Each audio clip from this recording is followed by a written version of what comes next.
Back in the booth, back on the airwaves, coming at you live from the White Claw Hard Seltzer Studios. John Reed, Sam Beard, Bad News Bubba, and Josh. I like it. I love it. Happy Thursday morning to you. The final Thursday of August 27th. Just a couple more days away, boys, until it's football time. Last Thursday without football, I reckon, on your TV for a long, long time. Sam, top of the morning to you. Top of the morning. Believe it is if you want to go even further, last Saturday without college football or basketball until April 10th, 2027. Oh, wow. Okay. We've made it. Yeah. Kind of. To me, the college basketball Saturdays don't always hit quite the same, but it is something to watch. And if you get a good game for your team, I mean, it is something worth building your weekends over. Mm-hmm. But every now and then there'll be like Tennessee, Missouri, and then like no other big ones. And I'm just kind of like, yeah, go have a life this weekend. But either way, we are almost out of the dead period. You doing good? Yeah, I'm doing pretty good. Good deal. Fantastic. Trying to rack my brain on some things that happened yesterday. We got with our whole AC situation upstairs, one of the guys told us that he thinks basically like the return is just like right above the laundry room. And so he thinks just like all the hot air from the dryer and stuff like that is just kind of getting recycled into the house and stuff like that. And he says he thinks that's might be contributing to part of the problem. So we've got like the litter box for the cats in the same room. Went for a little like a doggy door kind of in that door to be able to close that door in the day and keep some of that air out, but then be able to walk through. One of the cats is just absolutely terrified of the door. Has no idea what to do with it. The other one completely fine. No qualms at all, walking straight through. Thinks it's pretty cool. The other one thinks there's like a bomb on the other side of it. I was going to say, I feel like with dogs, you can train them just by kind of, at least with everything I've tried to show my dog, I just make him do it. Exactly. So like pick him up and just put him through the door. But like I feel like a cat, it's not going to let you do that to it. We tried to do that. This cat just runs completely backwards the other way. Yeah, honestly, probably makes him even more scared of it. This is why. That's one of the reasons why. I'm not saying I don't like cats, but it's just one of the reasons why they're kind of a pain in the ass sometimes. Just because they have the mind of their own, and you can't tell them what to do. Bubba, top of the morning to you. Hey, what's up? What's going on, John? Hey, man. What are you up to? A whole lot of, well, I don't know. I got nothing for you. Top of the morning to you. It was a pretty, just very uneventful past couple of days. Very disappointed myself for making them uneventful. Because you got to get out there and live, and I just haven't been doing that. Because I got some more rubber golf tees for my hitting mat in my backyard. Okay. But when I went up there, it's just absolutely just destroyed by ants and stuff all around like my platform. And I was like, what the heck's going on here? I hate this. So they absolutely lit me up because it was a mixture of regular black ants and some other, red fire ants that actually nip at you. And a lot of mosquitoes. So I was like, I really need to spray here. But then I didn't. So I just went back inside. I did go to Kroger, and they've changed the sushi game on Wednesdays. You don't go there for, a couple weeks, whole world changes on you.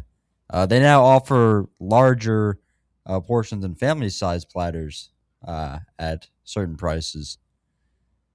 And also, they have the craziest flavor, too. They made a hot flaming Cheeto. Nope. Crunchy roll. And I was like, I'm very intrigued by this. Did you buy this? I did. Damn it. And I was going to eat it this morning here. But I figured that'd be a little wonky. So now I'm just going to wait a whole 24 hours before I get back home today, and then eat it after it's not as good anymore, potentially even worse for the body. Well, my friends over at the Fresh Market, they're still holding down. Yeah, too bougie for me, man. I went in there one time. The amount of pretentiousness that I saw when I looked in the other people's eyes, I hated You're every just a second hateful of it. person because when I walk into it, I don't. They're feel, so snooty over there, dude. No, that's not true. Every time I've walked in there, talking about the workers or the people walking around. The customers. The customers are always just like old The workers women. are great. No. You go in there at the right time, and it's, here's my daughter who attends this private school of Knoxville. No. Oh, here's some bro-looking dudes. What would Dolly do? What would Dolly do? She would never be in a situation like that. What would Dolly do? They would make fun of somebody like her. No, John. she'd walk in and she'd be confident. Yeah, after she got famous and they won't take credit for her. She'd smile. They didn't care that she was struggling and getting bullied and had to wear a coat of many colors that her mother sewed for her. They didn't care about that, Dolly. Why are you feeling self-conscious walking into they only cared about Dolly with the plastics and already had the money and the fame. You belong. You don't have to feel self-conscious. There's a reason why her and Porter Wagner had to split apart in, 79? Whenever you feel insecure walking into the grocery store, just stop and think, I belong here. My money's just as good as their money. You don't have to let people make you feel bad or create some type of narrative in your head before it even happens. It's not making me feel bad. It makes me feel angry. I look around. They're not spitting at your feet, Bubba. They're not making you strip down and get naked and walk through the store as they yell shame at you. You'll walk in, you pick up what you need, and you leave. It's a 3-minute transaction. No, it was not. Last time I went in there was like a 15-minute transaction. Well, I would be interested. People just grabbing it. Hey, I'm going to order 6 of them. I'm going to grab all those too. Those people can go to hell, John. That's what I think about the Fresh Market. I do wonder at what time you go in. I mean, maybe if you go in at the absolute worst time, but like after work, which is after school hours, so around anywhere from 4 to 5. Okay. Yeah, I mean, I would say 5 o'clock would be a pretty crazy time to go. See, I either pop in at 3:30 or like at 8 o'clock. And it's not so bad. I'll be nice. I'm trying to get like you, my boy. I mean, you can wait and go at 8 p.m. It's not that tough. I mean, you'd already be off work. So also, I had a sad realization too. I'm sorry. I'm just ending that. I'm over this. I don't care about the Fresh Market. They can go to hell. Okay. Unless they sponsor us, which would be really They cool. don't sponsor us. All right. Definitely not now. They're always just pretty nice. Rachel was sad the other day because Dolly died. So I stopped by the Fresh Market and picked her up some flowers and some cookies. It's a very nice gesture of you, John. And everyone it was just a nice, pleasant experience. Nice old lady said, "Oh, those are pretty flowers." I said, "Thanks." They said, "You want to?" Then the person checking me up was like, "You want me to give you a special bag?" I was like, "No, I'm just going right down the road. Let me get some of those chocolate chip cookies, though. Chocolate chip cookies, delicious. Not good for my diet, but absolutely delicious. I love their cookies." Live your life, John. I've realized that we cannot use Copperhead Road as any type of song. Why is that? Because people don't know it? Vietnam War and just messaging in there. Yeah. Because I, mentioned the Vietnam War and then other military slang terms for people that they fought against in Vietnam War. Yeah. Some would say it's a first name for many people, like Sam's roommate. I don't think Charlie is a slur, really, is it? I don't think so, but also I'm white and I don't get to determine what's a slur towards my own. I don't know if any Vietnamese people are listening either, so like I don't. Yeah, but it's a fine line. I respect those people as a very I hear you. Just shadowed time that I just don't think we should look at ever. A lot of great pieces of media came from it though. I mean, at the same time, Bubba, we played like Born in the USA whenever I remember it was a core memory of the basketball team winning the gold medal in 2000. I said it was a core memory, but it was a 2008 or 2012. I think it was 2012. And boom, Born in the USA. And I mean, they have the same things you're talking about. And we use that as a damn patriotic rallying cry. So, I mean, we could play Copperhead Road in the stands.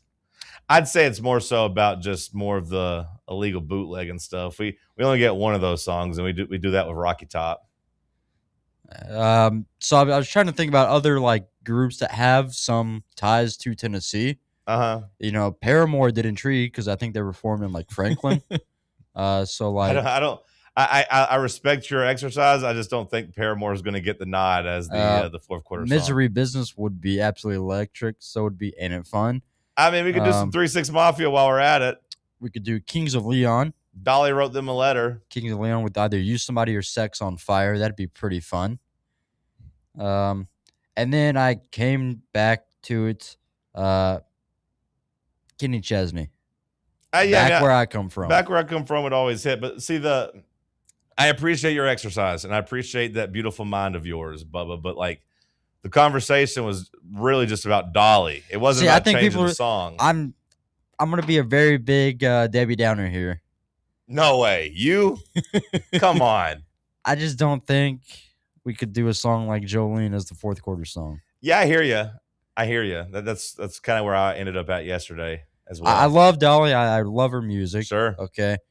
It's not hitting. I don't disagree. I'd rather have Hank Jr. out there with Family Tradition or There we go. why am I blanking? Oh my goodness. Country Boy Can't Survive. There we go. It's like those two are solid mixture. Okay. And then I came back to Cage Elephant because I'm very biased, but that would never happen. Are they Tennessee? Yes. Interesting. I didn't know that. Nashville, I guess. Yeah. I like to do Shine Down, but because Are the they dude went Tennessee? to South Doyle. Shinedown's Knoxville. Well, the dude went to South Doyle. I don't know where they officially formed at, but Okay. with his connection. And then there's a song called Shine, which has been covered by many, many people. Dolly covered it. Yeah. A group called Collective Soul covered it. Okay. I think that would really get some juices flowing there. Yeah. I don't know if there's a full movement to change the song though, unless it's going to be just Dolly. Or we just do Tina Turner. Yeah. Or Morgan Wallen. I mean, he's from Knoxville. Yeah, but we got to change the song from Talking Tennessee to like Had Me by Halftime. But what if we're losing? It's like they had us at halftime. Ironic, huh? Yeah. Egg on our face for picking Morgan Wallen as They- our fourth quarter song. They had us at halftime. Josh, top of the morning to you. Top of the morning, John. What's up? I'm sore. Not even from the lift I was doing. I had to get more hands on at practice yesterday. We'd been struggling with our flat pulls and kicking out. So I was like, all right, I'm gonna take the hand shield, and y'all are just gonna knock the crap out of me and do it the right way. And if you don't, I'll up down you.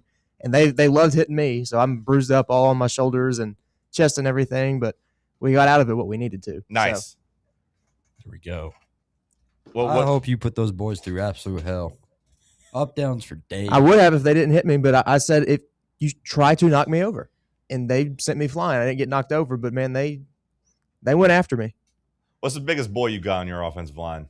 Probably either our left tackle or right guard. Our left tackle's probably about 6'3", 275. Our right guard's probably about 6'3", 280. We don't have anybody over 300, but for 4A ball, 6'3", 280, it's not bad. You think you could take him, John? No, I don't think so. I mean, like in a fight, I mean, I don't Coming know. off the edge. No, I mean, like in a fist fight, I don't know, man. These kids are strong. There was this kid that I was with at the gym the other day I was looking at, and he was no more than like 155. Like he did not look big at all. But then I was just kind of watching him while I was on the treadmill walking, and he was just throwing up 225 by himself. And I was like, man, that's really impressive considering, like I said, he was like 155 pounds. And he did not look like one of those mean workout guys either, but he was just throwing it up. And I was like, maybe these kids walking around are a lot stouter than I remember. Our kids are strong. We have multiple 700-pound squatters on our lines. So That's crazy. Yeah. Multiple 700? Mm-hmm. My God. 2 of them. How big are they? Like 300? No, they're both short. They're like 5'9", 5'10", probably 260 and 270. But since they're so short, they don't got to get down as far as like a me or a you would have when we're squatting. Since we're longer, we got to go further. So they just go down, pop right back up. Still takes a lot of power in your lower body to do that, but we got some strong boys up there. DGG hot seat 700. Rookie Yeah. numbers, get it up. How did you feel about Arch Manning giving him a shout out? Did you see that? Stay over there at Texas. Don't try to start putting anything out in the universe talking about our players. That's tampering. Get the hell out of here. Don't talk about our players. But no, I mean, he was right. He was like, because he was talking about just DGG being an absolute like stud, a specimen. What are they feeding those boys? It's a fair question. Plus, I guess he had the family tie. He's tuned in to watch Marshall throw a couple passes.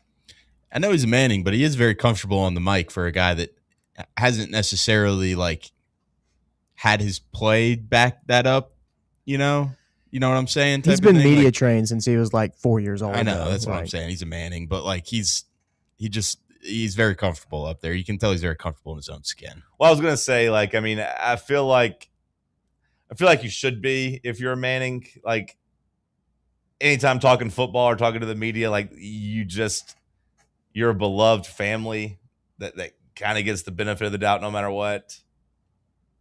No one's going to be too mean to you. And it does seem like Arch has a pretty good head on his shoulder, obviously, coming from the Manning family. So, like, the worst you could say about him is, he's a little overrated at quarterback.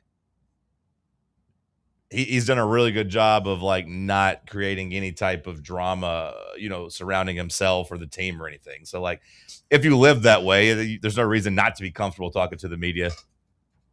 Sam, go ahead, Bubba. I was going to say, I kind of feel bad for him because his whole life has been shaped a certain way. He can't really do some mulligan-y type stuff with friends. Yeah, I mean, there's some truth to that, but at the same time, I think you'd trade off growing up in, like, royalty and, like, with a rich family and not, like, having Every movie I've watched about a royal kid is always him being sad about being rich. Yeah, sometimes. But, like, I know it's not apples to oranges exactly, but, like, I've never seen, like, Bronny James really come out and be like, man, I really hate LeBron being my dad. And I know that's more of a Marshall thing than it would be an Arch thing, but same kind of concept. Like, I assume that, like, if you're like, lot in life is to try to follow in, like, your family's footsteps of being, like, a professional athlete, that's a lot different than, like, man, my dad really runs this really great garbage company, but man, I do not want to run the garbage company. I want to go to Nashville and be a singer. I want to go dance, daddy. And they're like, no, you can't go dance. You got to take over this company. I don't want to. Probably a little bit cooler whenever it's just like, hey, my dad's family members, one of the most famous athletes of all time. Now I'm going to play that same sport. Now it would suck if you're not very good at it. But like none of those, like that hasn't happened to Arch just yet. So I would say probably, I know you're meaning also just being in, like, the spotlight in terms of, like, being judged for everything. And that's true. But I'd say most people would take the trade-off of being inside the family. Not to change the subject, but Sam, you mentioned that today's the last Thursday without football on your TV. There is football. We have a handful of FCS games tonight that I will be tuned into. Like, Chattanooga plays West Georgia. I will not be tuned. I'm gonna watch that game. But I'll actually probably watch Anderson County Catholic first, and then watch Chat in West Georgia. But there is football. I don't know how many. It's probably like 20 or so FCS games, but they're getting us started in week 0. I will leave that to you guys. You guys knock yourself out. I mean, what else am I going to watch? Yeah, I mean, knock yourself out. I would say, like, put on a movie. I mean, there are some teams playing. I had all summer to watch movies. It's a TV show. Did you know that Ohio Dominican was even a college, John? Did I know Ohio Dominican? No, yeah. No, I don't. I mean, there's just some Bluefield State University. Okay, I was going to say Scout Furman. I was going to say I feel like I've heard of Bluefield. Yeah, Furman does play tonight. You can watch them. Well, you guys knock yourself out. I'm not judging you. Go watch it. I'll be playing some sports trivia, hanging out with friends. They'll probably have it on the TVs. There. No, they're not going to put on ESPN3 to put on Furman. No, ESPN3 is generous, brother.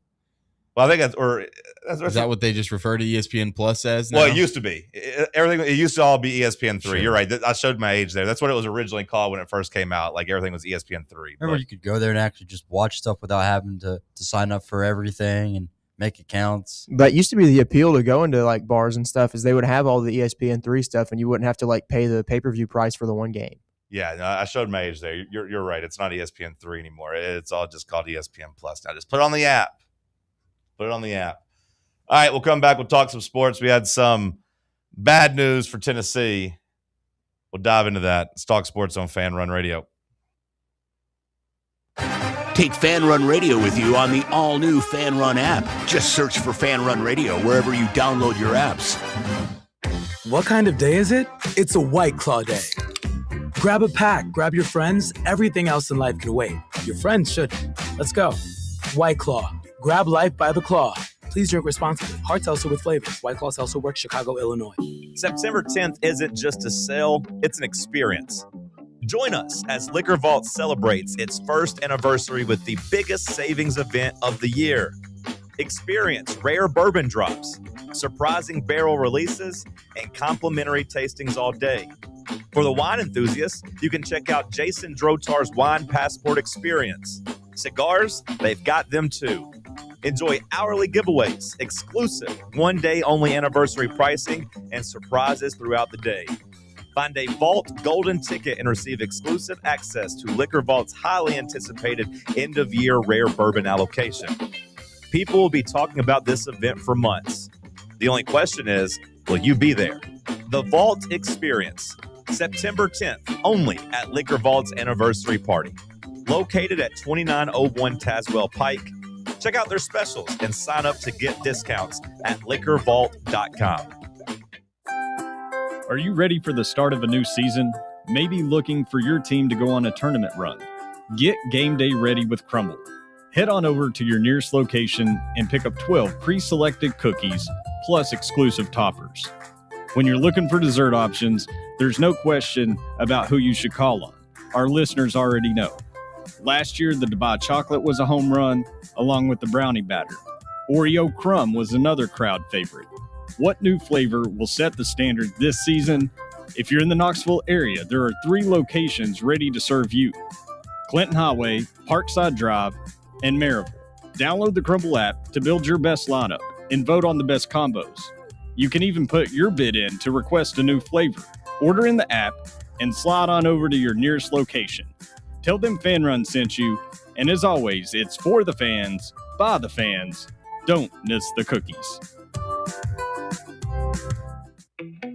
Welcome to Axle Logistics, where excellence isn't just a goal, it's an energy.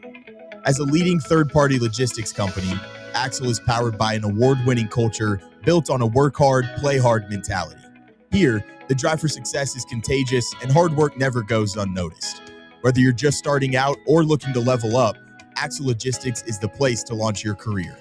Join us and take your ambition to the stars. To learn more, visit axlelogistics.com.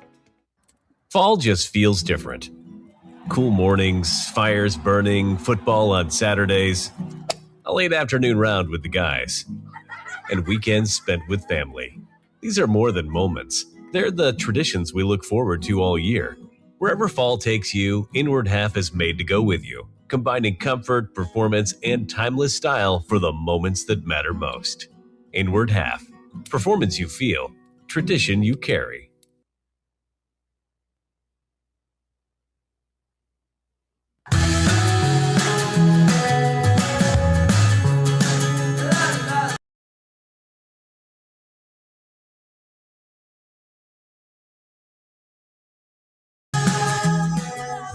We got some texters weighing in. You said Bob Baskerville sent in a message, Sam.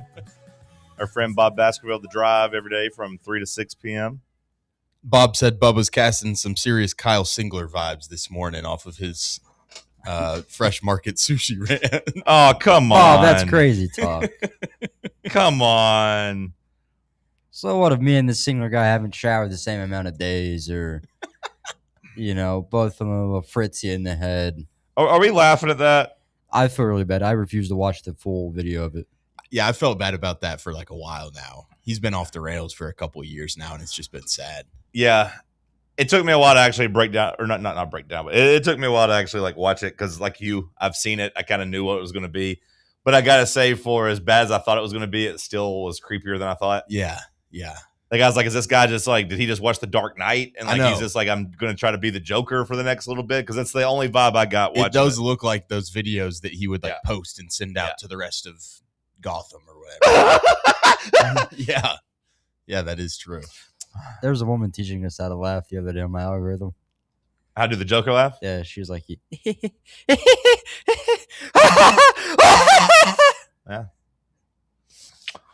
You got. I can't even remember what he even says in those videos now. Damn it. You want to know how I got these guys? No, he doesn't do that in those videos. My father. He was trying to fish out Batman, but I can't remember how he phrases it. But either way, that's the vibe I got with Kyle Singler. So, Bubba, you're good, right? You're okay? You're not on the verge of a breakdown or anything? Bob Baskerville's worried about you. My brain could go at any minute. Well, that doesn't make me feel better. Fair enough, though. It happened to a lot of famous people. Can we, like, if this happens, Bubba, can we take action and, like, intervene? Have an intervention here? Because that's what you and I were talking about yesterday with it. Like, it seems just kind of sad that, well, like, can we not send the guy to some? They apparently have. Okay, that's good. Basically, like his team. Well, no. They have been trying. Oh, okay. Yeah, they failed. The teammates and the parents have tried, and they just haven't had any luck. And basically, they're throwing their hands up and be like, "What else can we do?" Yeah, send me to 2 places: Brazil or Thailand. He was a great college player, man. Yeah, no, I mean he was, and I mean he was an NBA player. Was he decent in the NBA? I was gonna say, I mean, I feel like he was in the league for a handful of years. I mean, he never. I don't think he ever hit the point of being like a good NBA player by any means, but like I guess maybe his first year was actually his best year. Let me see here. Yes, like 2013 and 14, his first 2 years. I mean, he averaged 9 points and 10 points a game. So I mean, like he was fine. He seems like a guy that, like, you see all those videos of, he would have been better in the modern game. Like, he seems like a guy that actually would have been a whole lot better. He's more of a stretch shooter. Yeah. Yeah. Guy that could shoot but had some size. Yeah. Probably fair to say. But yeah, bad news for Bubba's brain, bad news for Kyle Singler, and then a little bit of bad news yesterday for Tennessee basketball, at least temporarily, as Jalen Washington, who might be, in line to be your starting center and was on track for playing a fifth year of basketball, this one at Tennessee after transferring from Vanderbilt. But the Court of Appeals of Tennessee issued an order staying the temporary injunction. So, if you're not a weird lawyer guy, you probably can't really understand what that means. Issued an order staying the temporary injunction. But basically, that means that he is now ineligible now. The staying an injunction means, I guess, the injunction is paused and now, or canceled out. And now the ruling that said he could play is now pointless, and he can't play for now. Quote, after considering all the relevant factors and in particular the NCAA's likelihood of success on the merits based on the legal issues presented, we conclude the trial court's August 19th order denying a stay pending appeal constitutes an abuse of discretion.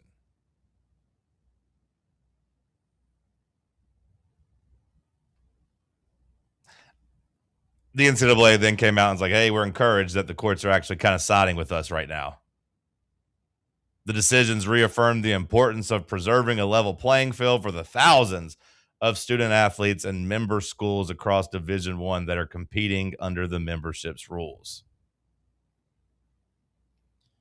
The NCAA stands by the membership's eligibility rules and will continue to vigorously defend those decisions in courts across the country. Which, do they not have anything better to do? To say, like, hey, we're gonna spend our time vigorously defending this in the court.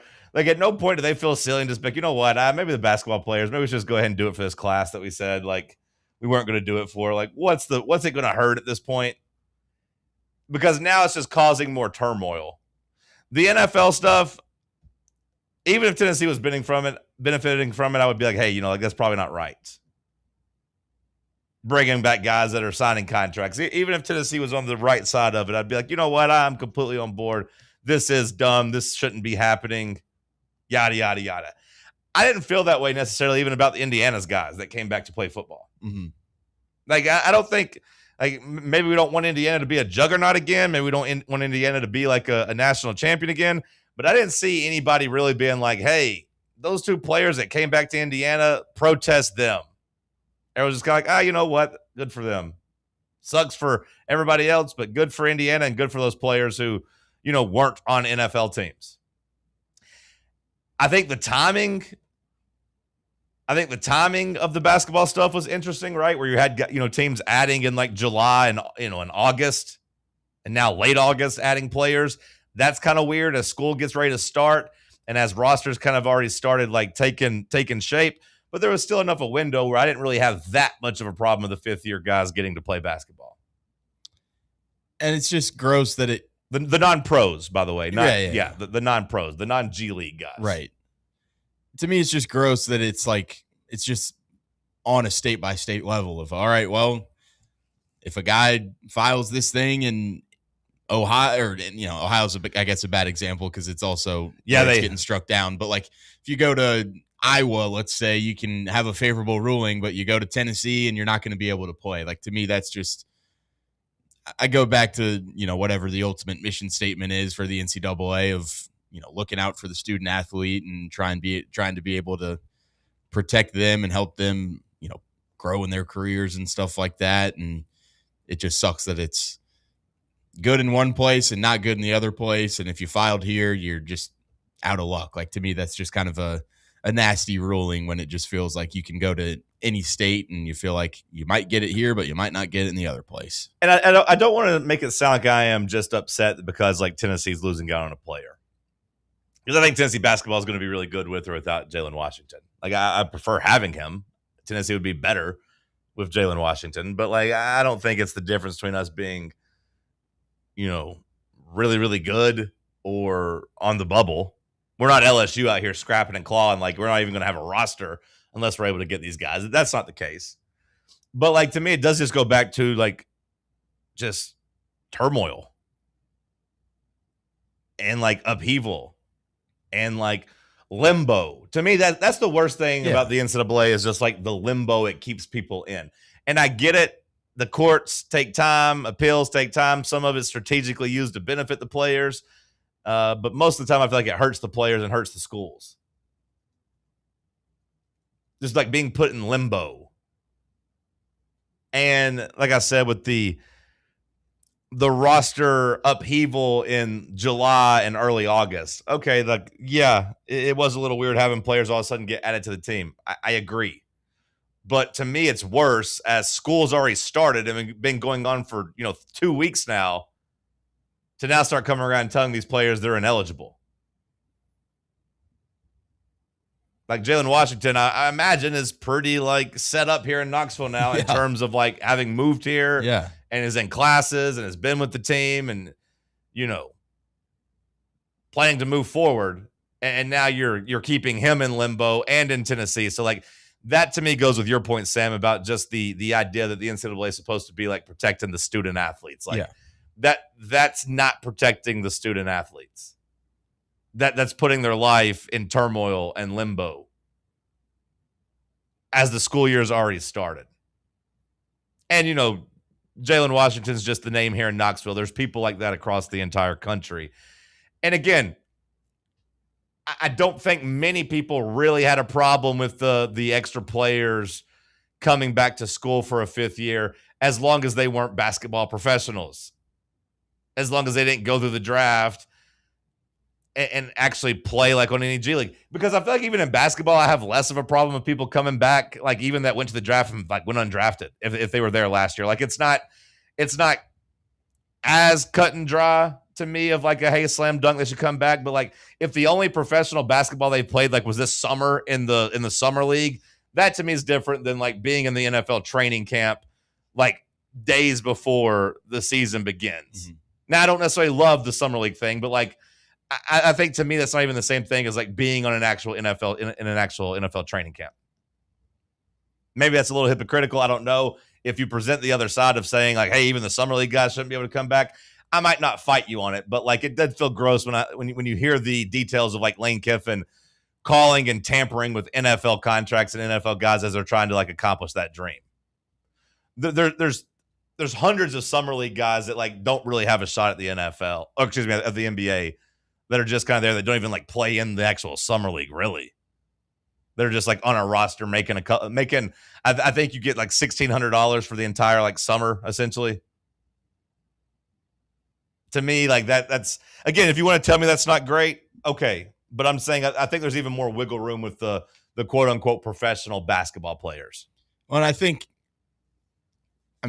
there's probably plenty of Tennessee fans out there that would say, you know what, if we have to sacrifice Jalen Washington not being a Tennessee Vol this year for the sake of, uniformity around the sport and making sure that we've got a set of guidelines, put in place, by all means, we'll be one man down on the season. But the fact that it's all right, you're going to be one man down, but the guy that went and filed his case over there in Florida is going to be able to go play. Like that's not the uniformity that you're looking for, and it's just continues to be the same problem that we've continued to have in college sports. Of you can just go to a different place and find a different loophole, and you'll be able to fight the courts to be able to try and find your way in. But now it just seems like the NCAA is just getting any sort of miniature win they can in the courts. And, it just comes at the expense of certain kids in certain states where they filed. And I just don't like that lack of uniformity too. No, for sure. And like I said, the lack of uniformity has been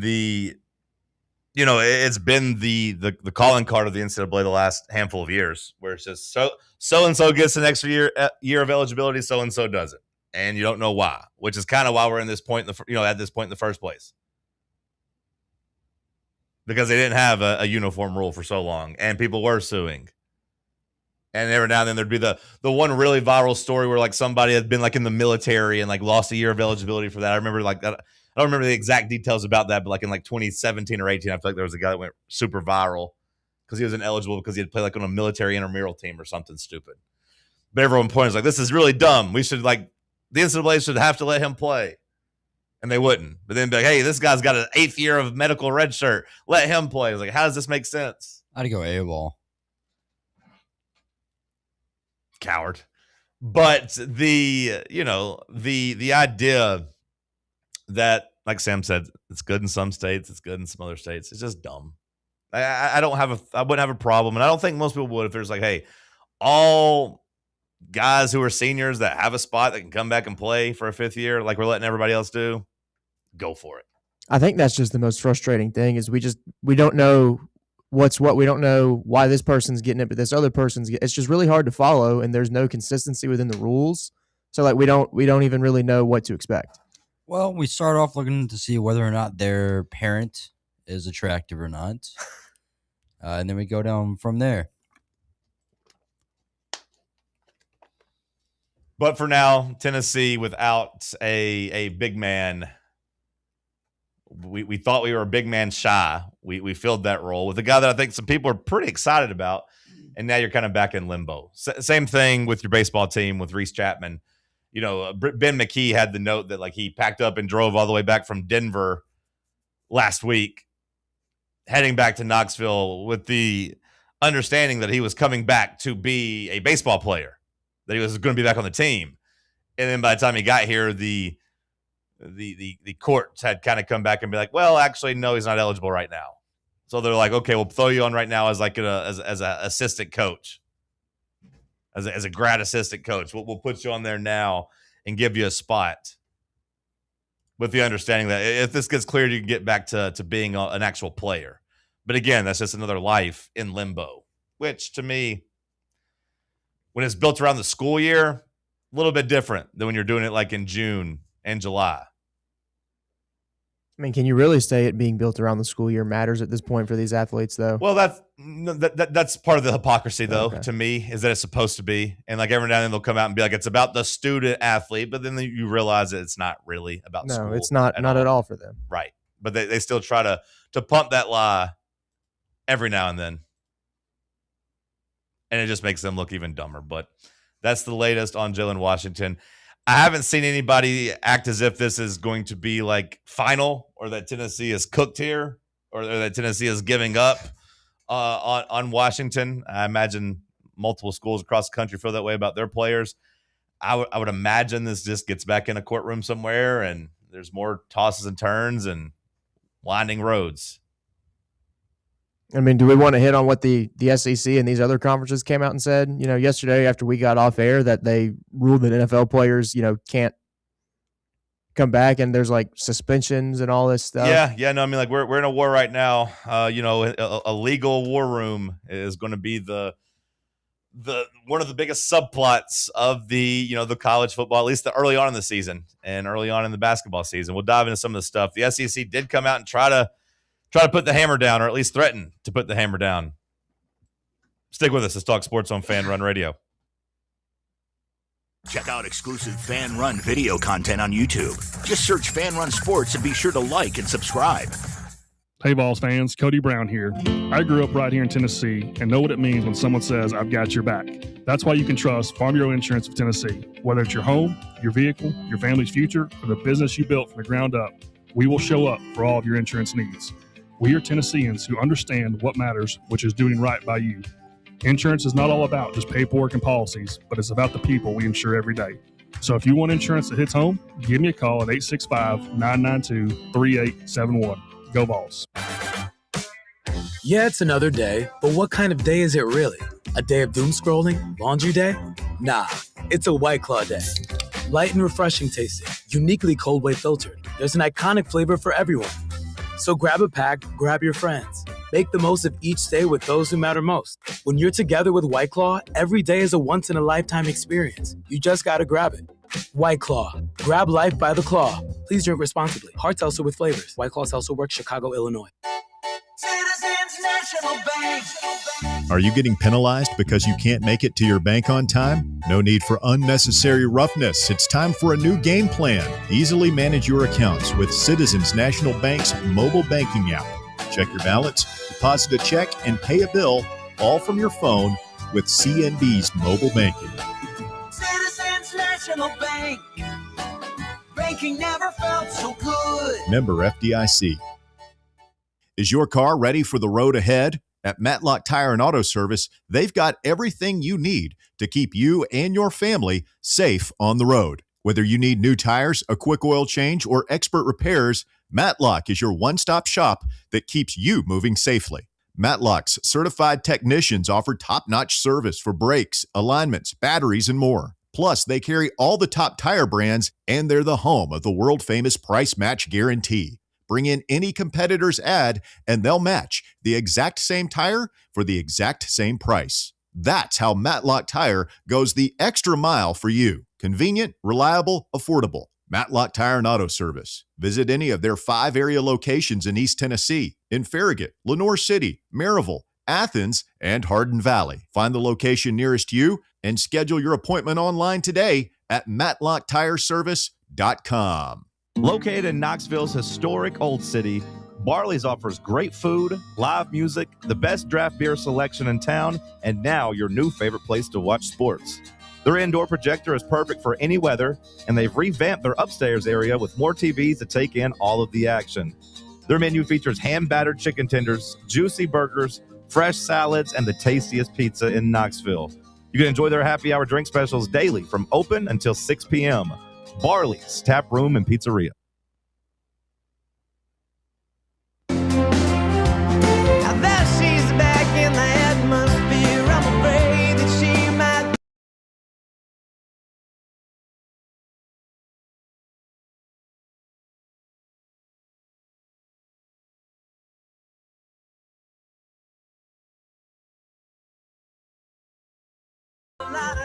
So the SEC and Greg Sankey did come out and show some backbone. We kind of had that story yesterday, but then even more details came out in the afternoon. Josh, do you have the potential punishments?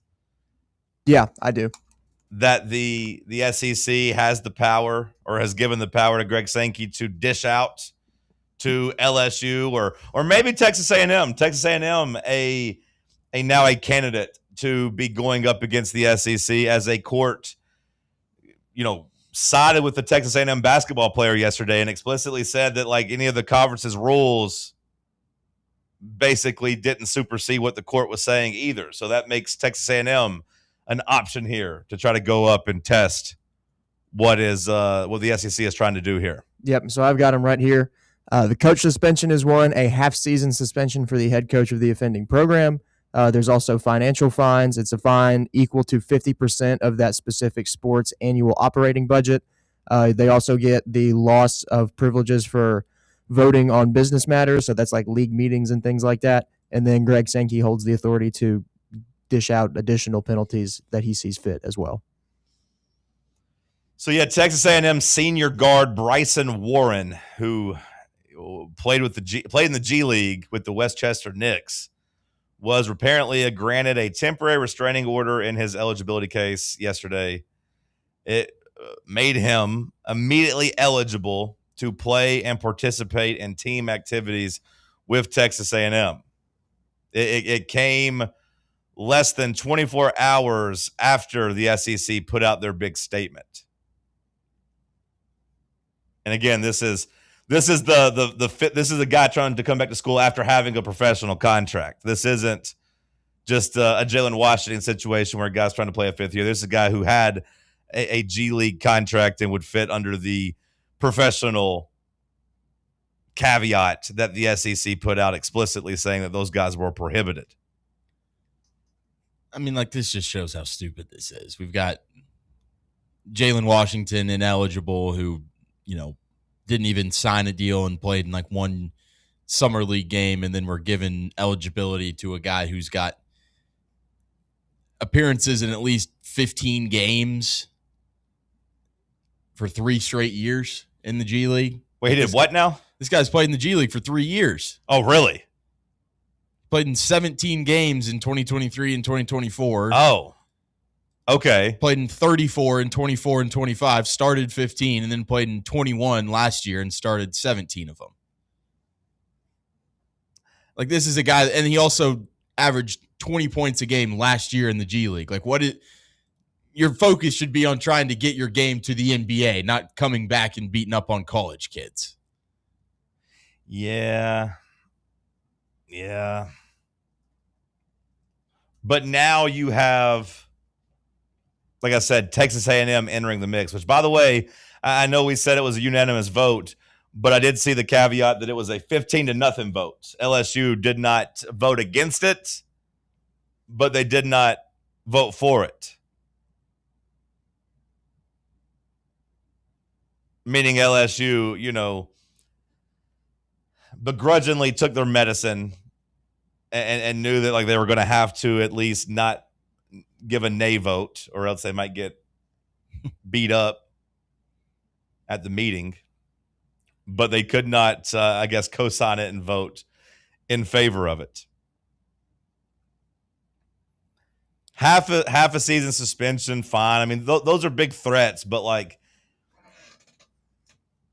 we've still yet to see whether or not this means that like people are going to be scared of Greg Sankey, and whether or not they're actually going to test this and just be like, look, bro, you can't punish us because the judges say so. We got to play these players.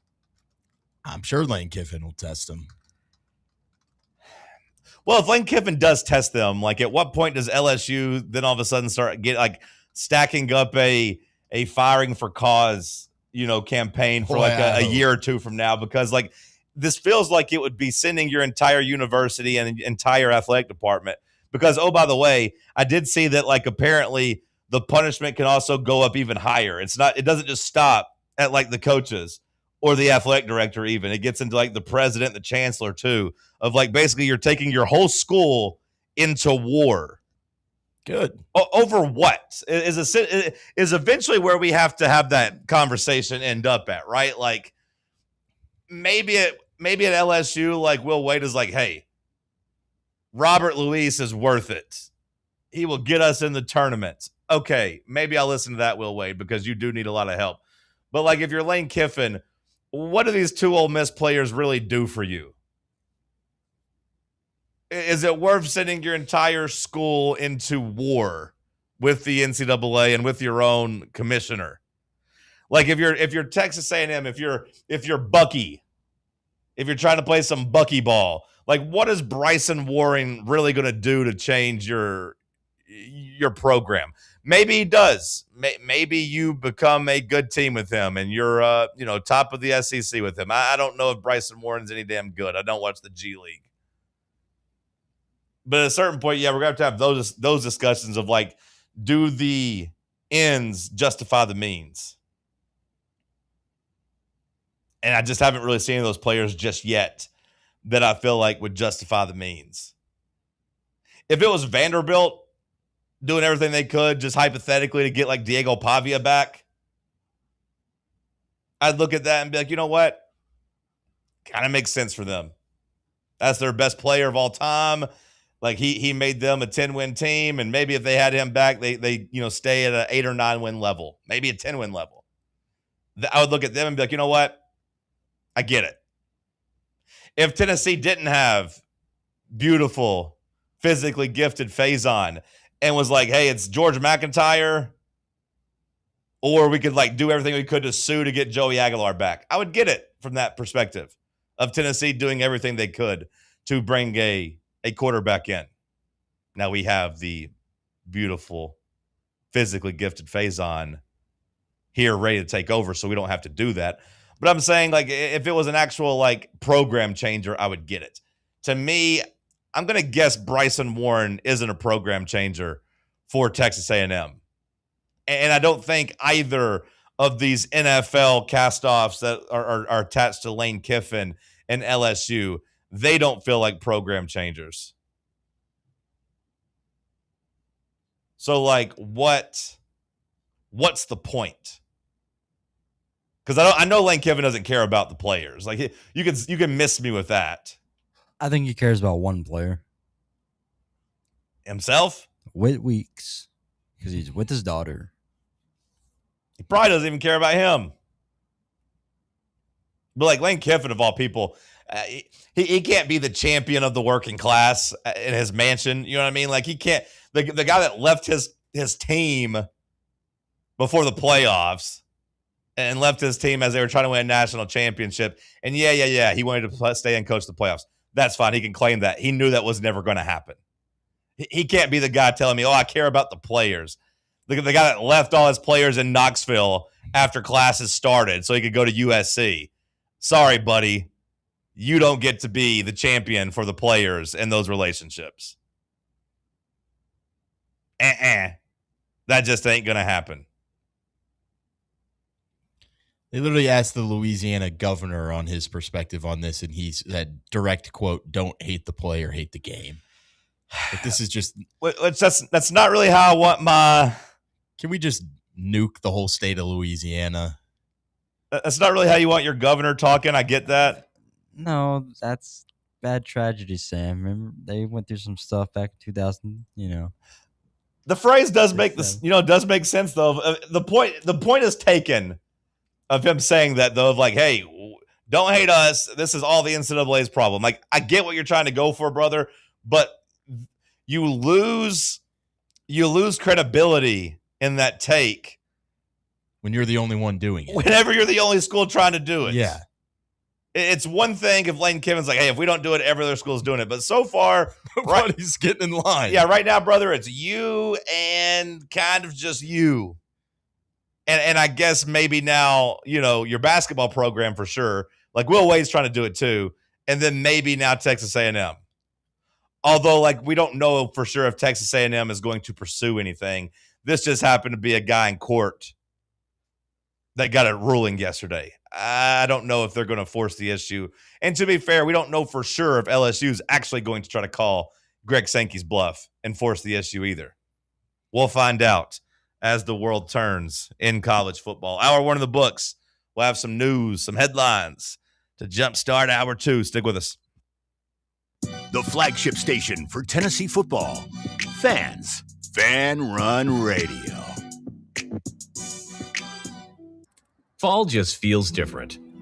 Cool mornings, fires burning, football on Saturdays, a late afternoon round with the guys, and weekends spent with family.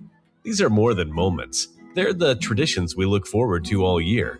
Wherever fall takes you, Inward Half is made to go with you, combining comfort, performance, and timeless style for the moments that matter most. Inward Half. Performance you feel, tradition you carry. Football season is all about winning game plans, and here at Knoxville Smiles, we believe that your smile deserves an all-star game plan too. Whether it's a routine cleaning, whitening, or restoring your confidence, Knoxville Smiles has the experience to keep your smile in championship form. Don't let dental pain blitz your game plan. Call Knoxville Smiles today and schedule your appointment, because a healthy smile is the ultimate home field advantage. Call 865-539-1776 or schedule online at knoxvillesmiles.com. When a dangerous, overgrown, or storm-damaged tree is threatening your home, your car, or your family, don't risk it. Call ECR Total Landscapes, your local tree cutting experts. From precision tree removal and trimming to emergency storm cleanup, ECR Total Landscapes has the equipment and the experience to get the job done safely and efficiently. Call today to set up your free estimate, 865-384-2012, or just go online to ecrtotallandscapes.com. Golf Envy Farragut is the premier indoor golf experience you've been looking for. And right now, they are offering a limited number of founding memberships. Golfers can reserve their spot for just $150 before their September grand opening.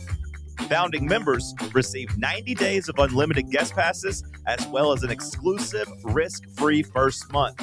That's right. Try out Golf Envy with no obligation. Give it 30 days, and if it's not the right fit for what you're looking for, your first month's dues will be refunded. Members will get access to their Golf Zone 2 Vision NX simulator technology, the most realistic simulator on the market, where they can play more than 300 courses and compete in leagues and tournaments with players all across the country. Golf, rain or shine, 24/7, 365. To learn more and become a founding member, visit their website at farragut.golfenvy.com/presale. We really need to get some branded stuff. Shirts, hats, promo items, something professional. I mean, we could just find a website and order a bunch of it ourselves. You could, but you're taking a big risk. You don't know the quality, the fit, the timeline. It's a roll of the dice. Yeah, I guess. But isn't that how everyone does it now? Not the ones who actually care about how their brand looks. Look, if we're putting our name on it, it needs to be done right. We need SM Athletics. SM Athletics? Yeah, they specialize in working with businesses like ours. Apparel, hats, promo gear, but real, customized stuff. They actually care if it turns out right. Probably a lot better than getting stuck with 100 t-shirts with crooked logos. Exactly. Plus, they'll walk you through everything. Sizing, colors, material, so it matches the image we're trying to build. Makes sense. What's the name again? SM Athletics. Trust me, if you want to look like a real company, not a flea market stand, this is the move. If you're serious about your brand, work with people who are serious about getting it right. SM Athletics. You're listening to FM 105.7 and AM 1340, WKGN Knoxville, and W289CU Knoxville, Fan Run Radio. Today, we raise a glass of Jameson Irish whiskey to the sport of football. Hear, hear! To Gaelic football, born in Ireland in 1885 in its thrilling blend of soccer, rugby and basketball. On a massive field, 15 players kick or hand pass a round ball to score points over a bar or into a net. No pads, no helmet, no sense. Hear, hear! To college football, which kicked off in 1869 when Rutgers beat Princeton 6-4 in the Battle of New Jersey. With 11 players and helmets and pads, teams battle on a 100-yard gridiron with explosive pass plays and hard-hitting tackles. Unless you're called for targeting. Hear, hear! Since 1780, Jameson Irish whiskey has been enjoyed by sports fans all around the globe. Whether your football is Gaelic, American, or even soccer, we can all agree on super smooth Jameson Irish whiskey. Hear, hear!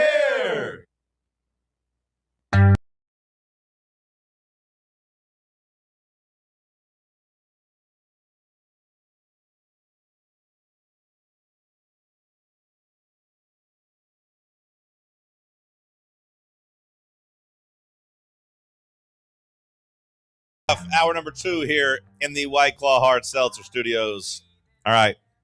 We just tried the Chick-fil-A waffle chicken contraption. Sam and I have scarfed ours down. Bubba, have you still got any left over there for you? Yeah, I'm taking it piece by piece here. All right, take a little bite for the audience as we do our food review. I want to hear you chewing. Yeah, let's go. I don't think that's appropriate for everything, but just do it. Okay.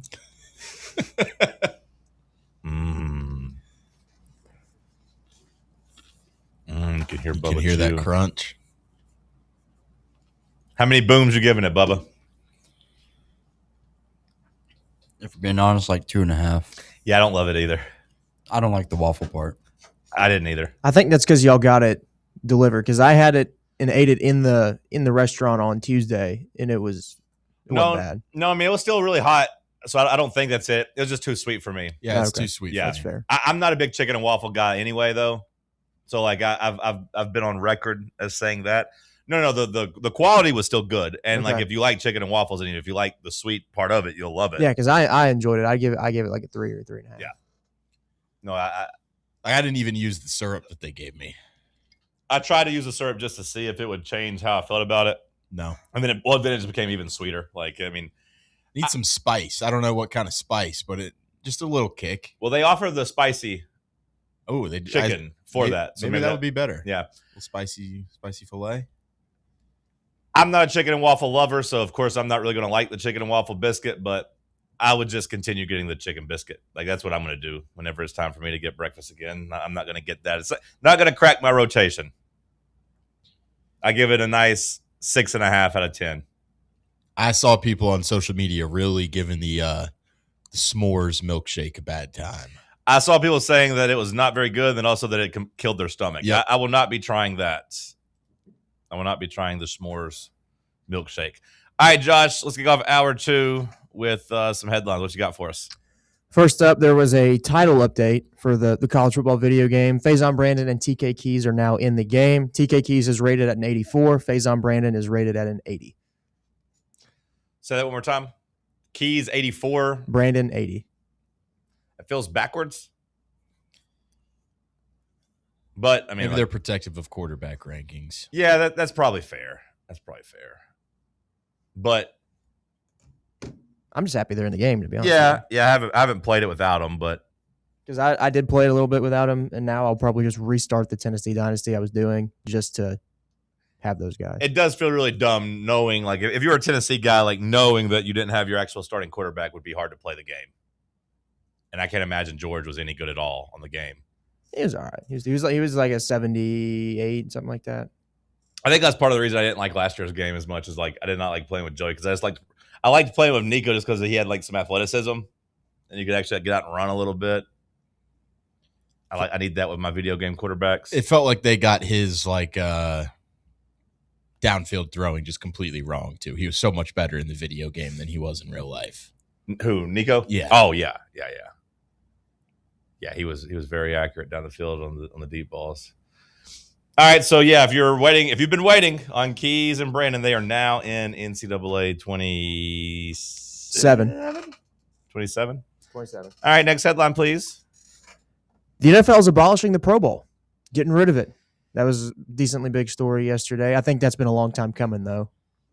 It happened because we put Shedeur Sanders as a Pro Bowl QB. Well, you know, it's fair to make that joke, and it is fair to point out, but there is some truth to it. That the Pro Bowl got just so damn dumb on who was it getting actually named to the Pro Bowl because they had to have a game, that it just completely cheapened the accolade. You know, like in the NBA, if you say somebody was an all-star, that carries some weight on it. Even if they have to get down to a reserve or two, like it still matters. Like you're still one of the top 12 to 14 players, 15 players, like in your conference, which usually means you're at least a top 30 player in the NBA. That's an honor that matters on resumes as you start like arguing with people and looking at their Pro Football Reference or Pro Basketball Reference and be like, well, he made the All-Star game 10 times. Pretty damn good. The Pro Bowl had completely lost the plot because they were trying to do this game, but nobody wanted to do it. So then, yeah, pretty much any quarterback that played football in the AFC over the last 3 years has been a Pro Bowler. And then, yeah, like, I don't want to just single out Shedeur Sanders, but, like, Shedeur Sanders being a Pro Bowler, Snoop Huntley being a Pro Bowler a couple years ago. Mac Jones having like a 50-yard untouched scramble where he hits Thank the you, gritty Bubba. into the end zone. Thank you for including Mac Jones because I was going to go to Vince Young next, and I didn't want to just do 3 black quarterbacks as the poster boys because I knew there were some white people that was undeserving of the honor too, but like I couldn't think of anybody. So good job by you. Mac Jones, a damn Pro Bowler. So like I get them just being like, hey, look, nobody likes this game. Who cares? Now they did actually have some TV viewership with it though. So it is them punting on 4 or 5 million people getting together to watch an NFL product, but I was going to say I knew how they could fix it, but because if they wanted to, divulge into their games and stuff, there's a hot young organization of the baseball type. They did a little something with the Savannah Bananas. You want the NFL Pro Bowl to do something with Savannah Bananas? That'd get kids invested if they wanted to, dive off into that wackiness of it instead of, the seriousness that it once was. This should just be the tryout for all the fifth-year players that are trying to come back to college. They just have to wait. They have to train all year, and they only get a chance to play one game, and it's kind of like the another Pro Bowl. Senior Bowl, but like See, I was going to go the opposite and But just they're be pros. like, I was going to go the opposite and just be like, make it like a flag football showcase of like the America team ahead of the Olympics next year. Like if you're trying to do something there, like I don't know, but like I don't know if you might watch that either. They already did something similar to that with the Logan Paul and ISO Speed and Tom Brady. They need to just take all the Pro Bowl selected, players and just put us in a film room with them. Are they actually going to do anything? Like I know they're not having a game. Like are they still going to get together and like do like the skills competition and like tug of war and I think dodgeball so. and all that? Like and have like a celebration. So from what I'm looking at right now, 88 players will still receive the Pro Bowl honors with no alternates.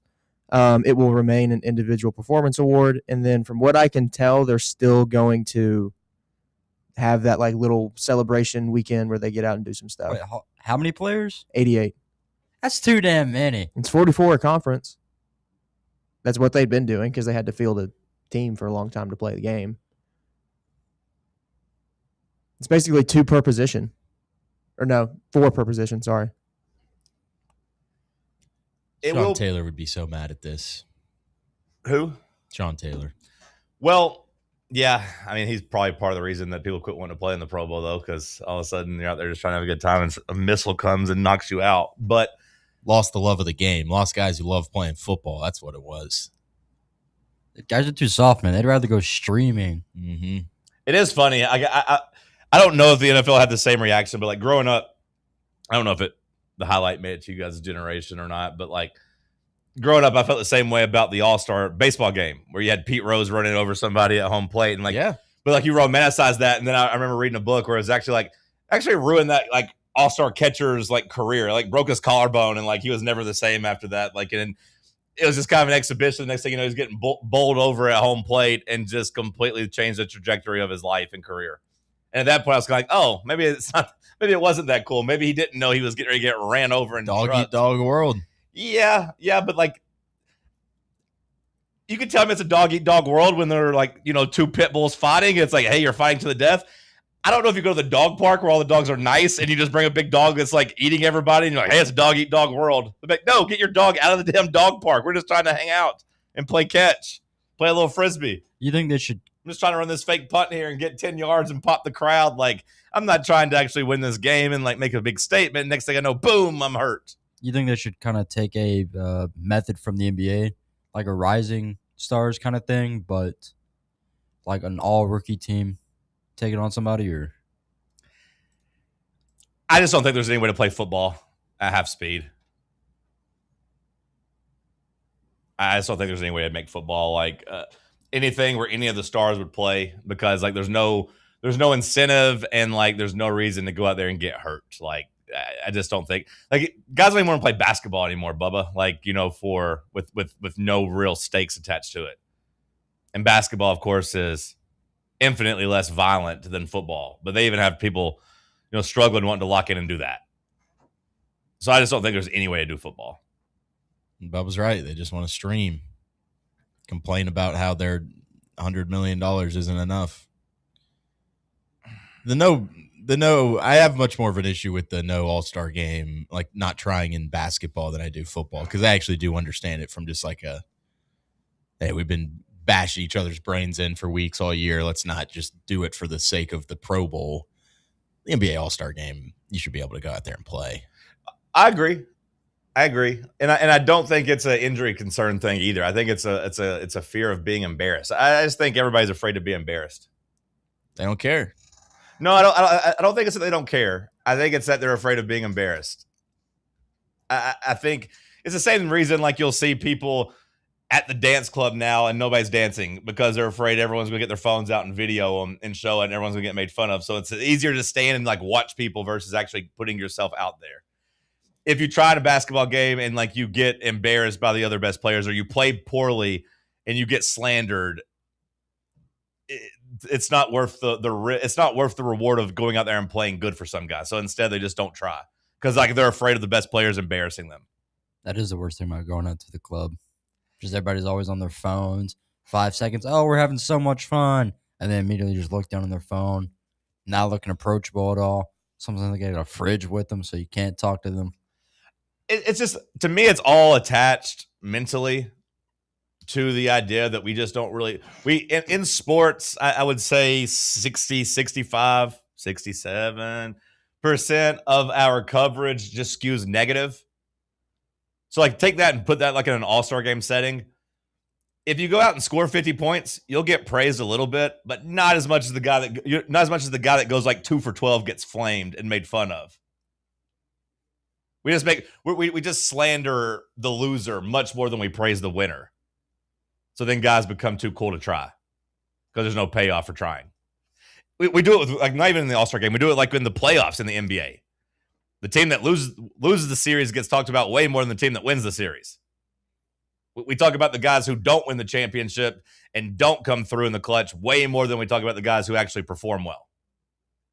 At least in modern day basketball. We used to praise the winners. Now it's more so we just slander the losers. Like, yeah, we gave the Knicks some love and respect, but like the biggest storyline coming out of that wasn't that they won the championship. It was that Wemby folded. And that De'Aaron Fox couldn't make a damn shot. Like, De'Aaron Fox was the main story every damn game. Wemby's been the main focus this offseason in terms of, like, you know, the people saying that he's kind of a choke artist. Couldn't win in the Olympics. Couldn't win in FIBA. Couldn't win now. I think it's just bred a group of athletes. And basketball more in particular, because basketball does also have the problem, Sam, where they are all convinced that they're their own brands. Like, so many basketball players don't view themselves as basketball players. They view themselves as brands, which is stupid for like 95% of the people that think they're brands. No one's really checking for the Jason Tatum brand. Yeah, he's one of the top 10 players in the league, sure. I'm not caring about Jason Tatum's logo or his signature merchandise or his shoes or anything like that. Go play basketball, bro. I don't care about your podcast. I don't care about none of this. Play ball. LeBron, brand. I would say even Steph Curry fits under other guys. Shut up and dribble. Well, no, I'm not saying shut up and dribble, but I am saying, like, go out and compete. Like, I mean, I agree. Yeah, like, make your brand basketball. Like, there's just so many guys. I'm not saying you have to shut up and dribble. Like, you can speak out, you can have interest, but I'm just saying, like, there's a difference between that and, like, being a brand. Like, to me, it all jumped the shark, and I don't want to pick on the players because, like, to me, it all, like, really jumped the shark back in 2019 when all of a sudden, like, I'm sitting there watching the playoffs and the finals, and Nick Nurse is coming out with his signature, like, hat.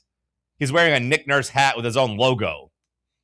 And Kyle Lowry has his own logo in his merchandise. And I'm like, who the hell is buying Nick Nurse merchandise? Who the hell wants to be like fat-ass Kyle Lowry? And I don't mean that in the bad fat-ass way. I'm just saying he had a real fat ass. Yeah, but, like, those guys having a brand is just dumb. Again, the Jordan brand, cool. Worthy. LeBron, the brand, worthy. Kobe, the brand, worthy. I would say Steph's kind of at the cutoff for me, but like I'll even say Steph's brand, worthy. But I tried to make Kawhi Leonard a pitch man. You remember that at New Balance? Board man gets paid. Yeah, and it worked for that one offseason because he won the championship. But then after that, it's like, okay, just get back to playing basketball, brother. I don't need to hear the Paul George podcast. Go hoop.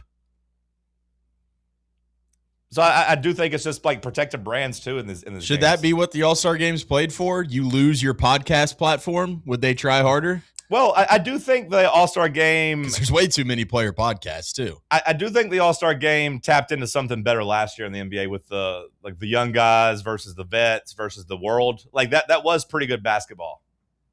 Now the G League guys, they don't deserve to be out there. No offense to them, but like the young American team, led by like the Anthony Edwards of the world against like LeBron and Curry and Durant. And then you had the international team with Wemby. Like that was pretty cool. Mm-hmm. they tapped into something good there. And now, like we are on the doorstep of more international basketball. The FIBA, championships will be next year for the men, and the Olympics in 2028 will be following that. So international basketball is just going to continue to get better and better and better. So they might have something with the All-Star game moving forward. But in football, you can't do that. They're all Americans.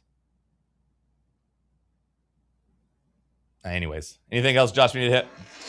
Yeah, this just came out a couple minutes ago. Actually, this is from On3 that the College Football Playoff Committee is discussing a policy today barring teams with professional players from postseason competition. So they're trying to get this out of the game as quick as they can. All right, let's go to break. Let's talk sports on Fan Run Radio.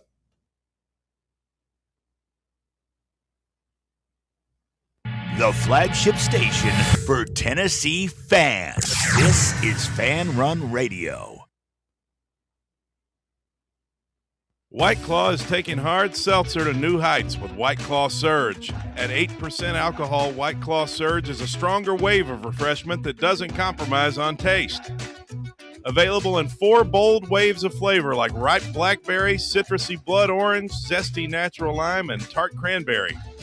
Check out your favorite retailer in-store and online for the White Claw Surge Variety 12-pack and 16-ounce single-serve cans. White Claw Surge. Please drink responsibly. In a world filled with deadlines and screens, sometimes we forget the simple joys of life, days filled with special moments. At Inward Half, we understand the essence of these moments.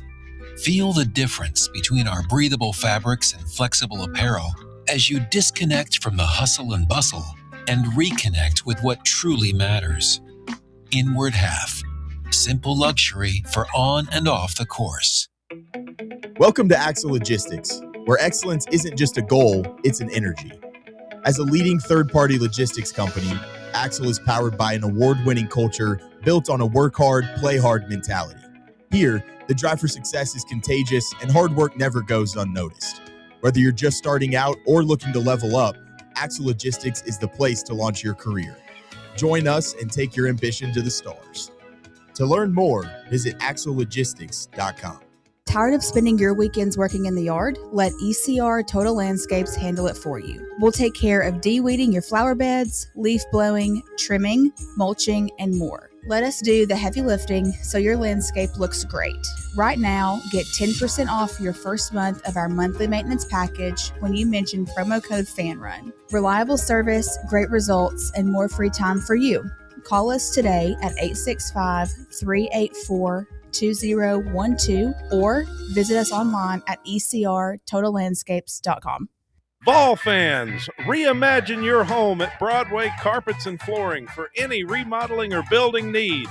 With a variety of carpets, rugs, hardwood, vinyl, and stone, Broadway has all the flooring and installation options you're looking for, including pet-resistant products like Pet Perfect Carpet from Shaw Floors. Visit their showroom in downtown Knoxville or the location in West Knoxville located on Kingston Pike near Pellissippi Parkway today.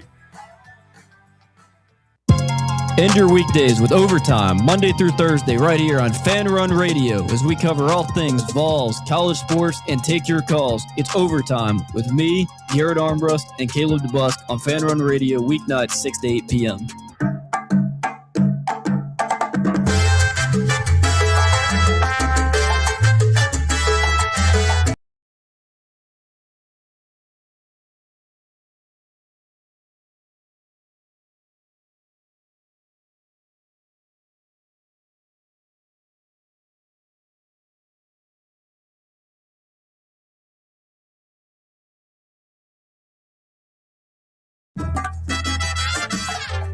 I just wanted to keep you dancing. I was just trying to watch you.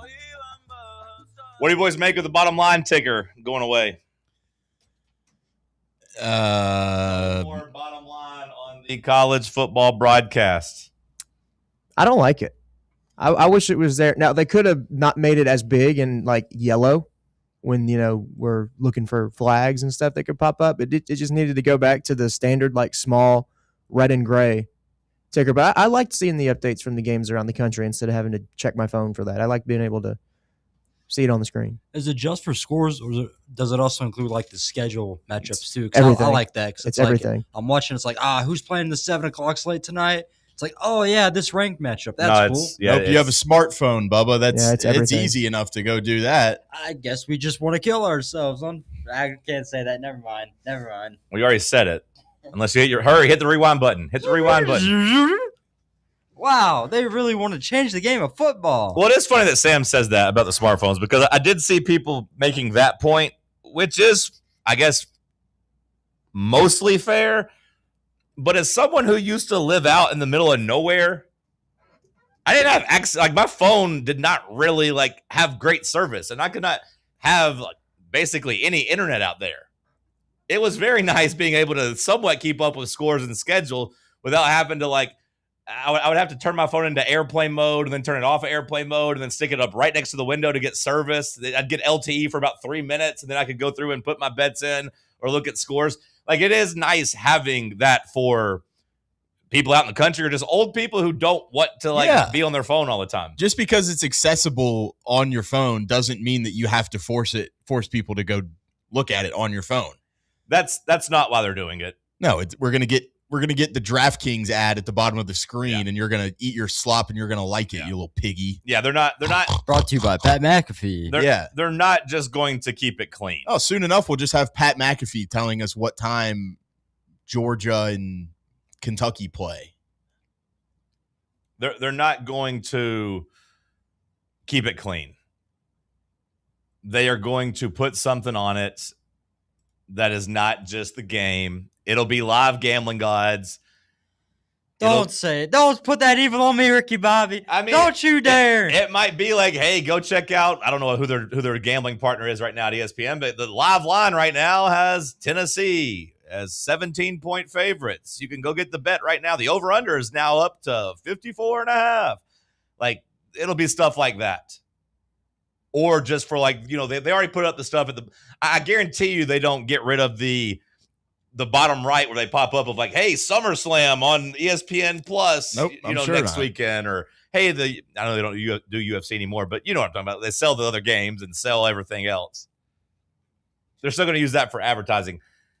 So like, it's not about the presentation. And it's also just helpful for like, you might be watching, this is not really a problem for me because I've got multiple TVs. Yeah, we do the multiple TVs I set up thing. 5 things so I can watch everything. But for somebody that just wants to watch college football on one screen, say you're watching a game on ESPN, you've got no idea what the Fox score is going to look like or anything like that. That's why I wonder if they're actually partly doing it too. Is like, we don't want to drive people away from our channel. Like, if I got you set up on SEC Network watching Missouri versus Arkansas and you're into it, why would I tell you that like Fox has a top 25 matchup coming down to the wire, or that, Why would I assume that people that are watching sports are also interested in other sporting events?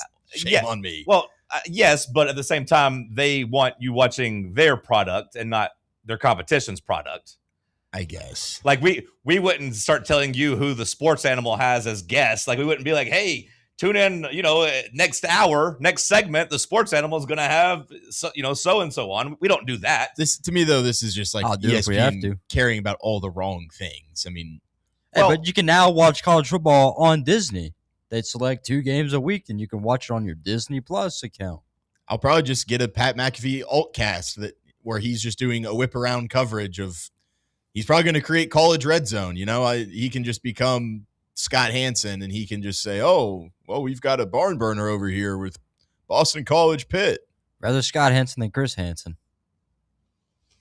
Chris, I did see that Chris Hansen did come out and say that he's buying advertisement, I guess, before the To Catch a Predator movie that comes out. He's gonna basically try to advertise his new show on True Blue, whatever the hell that is, prior to the movie, which I thought was an interesting move. He's going to try to ride the wave of the movie that's going to make him look terrible, but be like, actually, if you're into this and you want to watch me, I'm still doing it. Just go pay me. I think it's $10 a month, $5 a month to watch our content. It just sucks how we've lost the way. I used to watch SportsCenter before, school and work and stuff, and you get to see the ticker, on the screen, and it just watching, oh, look at these topics coming up. Oh, yeah, it's like, oh, I can't wait for these top 10 plays coming up. And now it's like, the bald witch from Wicked's on there talking to me about gambling stuff. I don't care.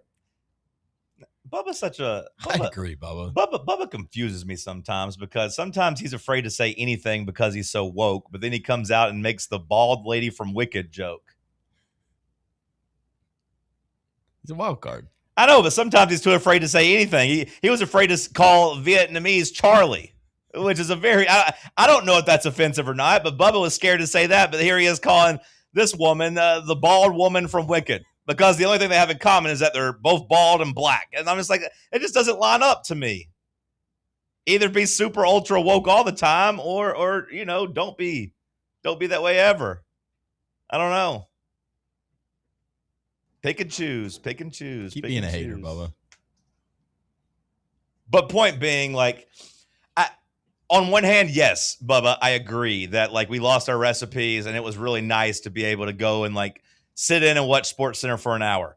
But I do acknowledge, on the other hand, it's also nice to be able to pull up the Yahoo Sports app, go to a certain game, and they have like a 2-minute highlight package ready for me, and I can just click and watch like the highlights of that game immediately.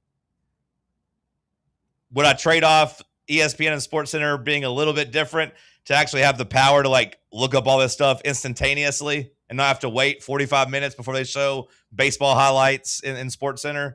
Or get to the team, the game that I want to see, and they give it maybe 30 seconds of a highlight. They used to make me so mad. I'd be sitting around waiting for them. Are they going to talk about the Titans? Are they going to talk about the Vols? And then you get like a 15-second blurb, and I'm like, oh, my God. I waited around all day for that. Like, it is nice on the flip side to basically have it on demand where you can go and watch that whenever you want to.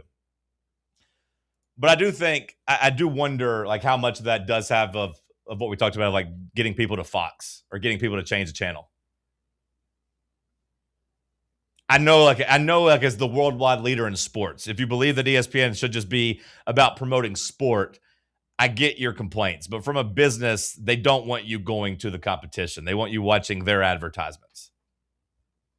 So like, hey, we don't want you to know what's going on across the country, so you turn to FS1 or try to find, the NBC Sports Network or, CBS Sports Network or whatever. I do kind of get it from that standpoint. But at the same time, on the flip side, something they're going to have to consider is if Fox and FS1 is showing the bottom line and showing the ticker, the person who doesn't have all this information available at his fingers, do they all of a sudden just start watching those games because they get to feel like they're quote unquote watching the other games or at least keeping up with those other games? Does Fox lean into it and give you more updates to try to serve the people that aren't getting served at ESPN anymore? Or is the percentage of people that we're talking about that don't have the scores, coming through on their phone or have multiple screens or have like text alerts coming through at all time, is that big enough to worry about?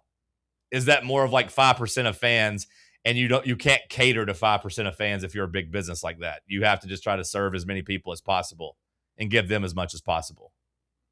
That's all the things I'm sure they've talked about a lot, and we'll find out the answer. So this completely rules out like the score update where it's like, to blink and then boom, score changes. They said they're not going to have the bottom line ticker. Breaking news stuff, I imagine, Bubba, would still be on the table. So like I would imagine, let's say you're watching the SEC network and over on ESPN, Texas loses or like number one team loses, Ohio State loses somebody. I would imagine they still put up the breaking news, Ohio State falls so-and-so, and like puts that as breaking news. You just wouldn't have it constantly going through. Or they'd just do the studio update stuff where they'd bring in those guys and just not do the breaking news thing. Yeah, I would imagine it'd be similar. Like if it was an ESPN thing, maybe, but if it was a Fox thing, they probably wouldn't have the highlights to it and couldn't really show it immediately and whatnot. So they would just be more so of like I don't know if they'd interrupt the game or not. Again, those are things they're going to have to talk about and see what works best. I assume that all of us sitting in here are more of the people that just have our phones out and are pretty connected on what's going on. I don't imagine this really impacts any of us. No, I just always like seeing it there because like I didn't want to just sit there checking my phone during the game. Like I'll get on Twitter and see what the Tennessee beat writers. That's what I do during commercial breaks. Is I'll get on Twitter and I'll refresh Twitter, see what the people are saying, see what Ben McKee's saying, see what some of our guys are saying, and then when the game's back on, I put my phone down and I don't touch it. Okay. I'm pretty active just scrolling and keeping up with stuff across the country, like throughout my Saturdays. I mean, now I will be. Now I'll be refreshing the ESPN app or whatever app I decide to get for this year to do that. But like previously, I just see it on the bottom line. I'd be like, okay, there's a score update there. Yeah, ultimately, like on one side, I'll say that like anytime any change happens, people freaks out. Every time there's a new score bug, people say it's the ugliest thing ever. They hate the score bug, and then after like halftime, it doesn't seem that weird at all anymore. So like on one hand, I get people freaking out because a piece of what they're comfortable with is now gone. But on the other hand, it does feel like it wasn't really a problem when you watched it. I don't think I ever watched a game and was like, man, I wish this half a centimeter wasn't blocking my screen. Yeah. So like it feels like they're trying to solve a problem that wasn't really there. And again, I don't think it's like they're going to keep that space sacred. They're still going to run advertisements. Well, and I saw people being like, "Oh, it takes up too much room on your phone whenever you're watching a game." Well, that's just part of the problem of watching a game on your phone you don't have a big screen. Yeah. Now watch a game on a TV if you're now if people are making that case and they're trying to like really cater to the mobile watcher, the mobile viewer, I'll listen to that argument. I hadn't really considered that because TV, it doesn't bother me. Like everybody's got a big enough TV. There's no way more people watch college football consistently on their phone than on a TV. No, not more, but I would say, and I would imagine you agree, but like the percentage of people watching on their phone probably higher than the percentage of like the boomers who can't access a smartphone at this point. Would you agree or disagree with that? Like if we're catering to like 5 or 10%, like they're at least equal people that are like out traveling, watching games or like have 3 different screens pulled up and one of them's a phone. Like I would argue also on the flip side, if you're watching a game on your phone, you're like clearly trying to be able to watch a college football game. You'd probably like to know some other scores around the country.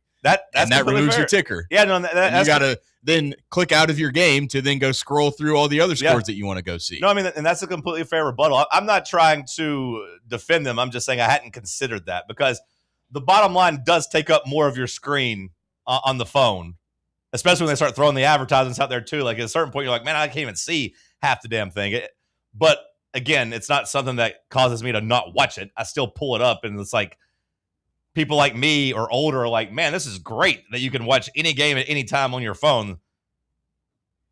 I still remember when we couldn't even get score updates, and people older than me, remember when you couldn't get score updates or watch anything. So like, I'm never going to complain about like it being a little bit tougher to access things mobilely or whatever, just because I would have killed for that option back in like 2006, 2007. This is just another reason for ESPN to try and drive people to their garbage, trash, bum app. Which I got to say, we had a listener, shout out to him. His Twitter account escapes me off the top of my head, but he did fix my problem. I can get in the ESPN app now and everything pulls up the right way. I hadn't gone to like I didn't know I had to go to the Disney app and also connect. So like every time I was trying to just do ESPN with my Spectrum, it wouldn't work. But he's like, no, you got to go to Disney as well and get everything there on your My Disney app, and then you won't have any problems. And sure enough, he was right. Shout out to him. He is a legend because now I pull it up, I don't have an issue. So I don't have as much hateful things to say about the ESPN app as I did maybe 2 months ago. I think you still should because I don't think you should have to go to the Disney app to get your ESPN app right. ESPN in 2026. Pat McAfee for 14 hours a day, and then get on over to that Disney app to make sure you can watch your sports. Get your Star Wars fix and your Marvel slop. Look, I'm not saying it's the right process, Josh. I'm just saying that once I actually did it, I didn't have as much of a problem with it. Yeah. Go ahead. There's nothing wrong with Star Wars or Marvel slot. I'm not saying there is. I'm just saying that's what Disney's trying to sell you. That's fine. Okay. Don't take offense to it, nerd. Star Wars boy. I'm not personally attacking you. If you like your Star Wars and your Marvel slop it up. Eat it up. Do you think pigs care that you call their food slop? No, they eat it.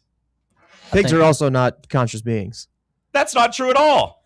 Pigs are very smart. You need to go watch some videos of pet pigs that can put their toys up in the right shapes and stuff. Are we sure pigs have feelings? Animal Farm? Yes, pigs have. Yeah, you need to do some research on pigs, beef boy. Pigs are pretty smart. Yeah. If you actually do enough research, you'll quit eating bacon and such. No, I won't. Well, that's true. That was another part of the thing I didn't really love about the Chick-fil-A like waffle You chicken. didn't like the bacon? I thought like the it bacon was being there. unnecessary. I agree. Bacon's never unnecessary. It kind of is. I like No. bacon, but I do typically only like bacon and standalone. Like if I get I love the egg burger, like the farmhouse burgers at places, and bacon usually comes on it. But I usually pick it off and eat the bacon first. I don't like it on the actual burger. I don't ever get bacon, bacon burgers if I can help it. When I eat breakfast, the bacon never gets mixed up in the biscuits and gravy. I just eat the bacon on the side. The sausage gets crumpled up, mixed in the biscuits and gravy. Bacon's always just kind of a little treat on the go for me. That's how it's always been.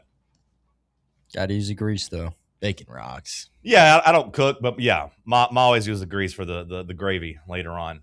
I like bacon, not as much as the other people, but I didn't love it on the Sausage sandwich. over a bacon guy? Typically.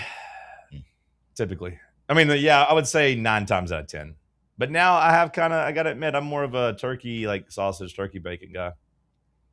Because those pigs are so damn smart. I don't want to contribute to that. Don't eat me. I have feelings. Plus, they just like to roll around their own poop all day. Bubba, send us a break. Let's talk sports on Fan Run Radio. Can't get enough Fan Run Radio? Download the free Fan Run app and take the best Tennessee sports conversations with you wherever you go. Today, we raise a glass of Jameson Irish whiskey to the sport of football. Hear, hear! To Gaelic football, born in Ireland in 1885 in its thrilling blend of soccer, rugby and basketball. On a massive field, 15 players kick or hand pass a round ball that scored points over a bar or into a net. No pads, no helmet, no sense. Hear, hear! To college football, which kicked off in 1869 when Rutgers beat Princeton 6-4 in the Battle of New Jersey. With 11 players and helmets and pads, teams battle on a 100-yard gridiron with explosive pass plays and hard-hitting tackles. Unless you're called for targeting. Hear, hear! Since 1780, Jameson Irish whiskey has been enjoyed by sports fans all around the globe. Whether your football is Gaelic, American, or even soccer, we can all agree on super smooth Jameson Irish whiskey. Hear, hear! Does tooth pain have you on the injured list? Don't get stuck on the bench watching from the sidelines. Hi, I'm Dr. Jacob Wolko, inviting you to come let Knoxville Smiles get you back in the game. Bring your whole roster in for a winning checkup. We'll keep your smile shining bright under the Friday night lights and geared up for Saturday afternoon kickoff. Visit us online at knoxvillesmiles.com or just call 865-539-1776. Smile brighter with Knoxville Smiles. The phone's blowing up, but you're in the driver's seat. Ignore the buzz, keep your eyes on the street. No text back, no scroll, just let it wait. Attention on the road, that's the only way. Phone's blowing up, but you're in the driver's seat. Ignore the buzz, keep your eyes on the street. No text back, no scroll, just let it wait. Don't drive distracted. A message brought to you by the National Highway Traffic Safety Administration, Project Yellow Light, and the Ad Council. Is your car ready for the road ahead? At Matlock Tire and Auto Service, they've got everything you need to keep you and your family safe on the road. Whether you need new tires, a quick oil change, or expert repairs, Matlock is your one-stop shop that keeps you moving safely. Matlock's certified technicians offer top-notch service for brakes, alignments, batteries, and more. Plus, they carry all the top tire brands, and they're the home of the world-famous price match guarantee. Bring in any competitor's ad, and they'll match the exact same tire for the exact same price. That's how Matlock Tire goes the extra mile for you. Convenient, reliable, affordable. Matlock Tire and Auto Service. Visit any of their 5 area locations in East Tennessee, in Farragut, Lenoir City, Maryville, Athens, and Hardin Valley. Find the location nearest you and schedule your appointment online today at matlocktireservice.com.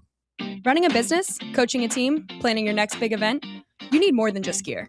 You need SM Athletics and Logo Solutions. Custom uniforms, branded apparel, promotional products, done right, done fast, and built to show off your brand with pride.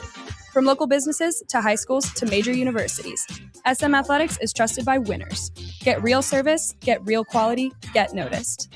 SM Athletics and Logo Solutions, where your brand comes to life. Visit smathletics.com and let's build something great together.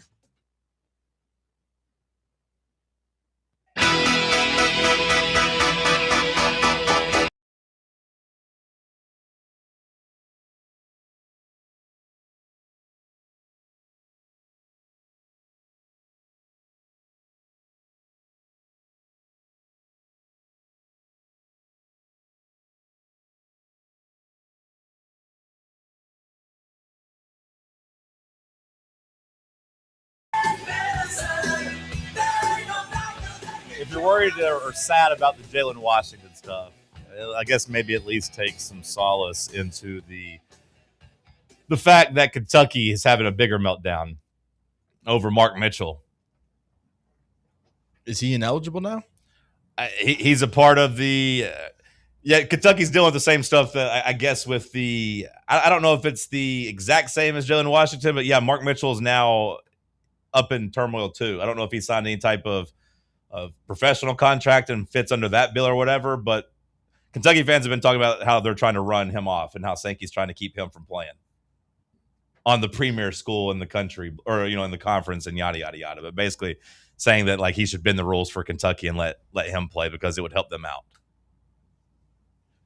From a basketball standpoint and a football standpoint, like Tennessee, I think would be hurt much less than most of your competition if the NCAA and the SEC get their way and just have this sweeping rule banning people.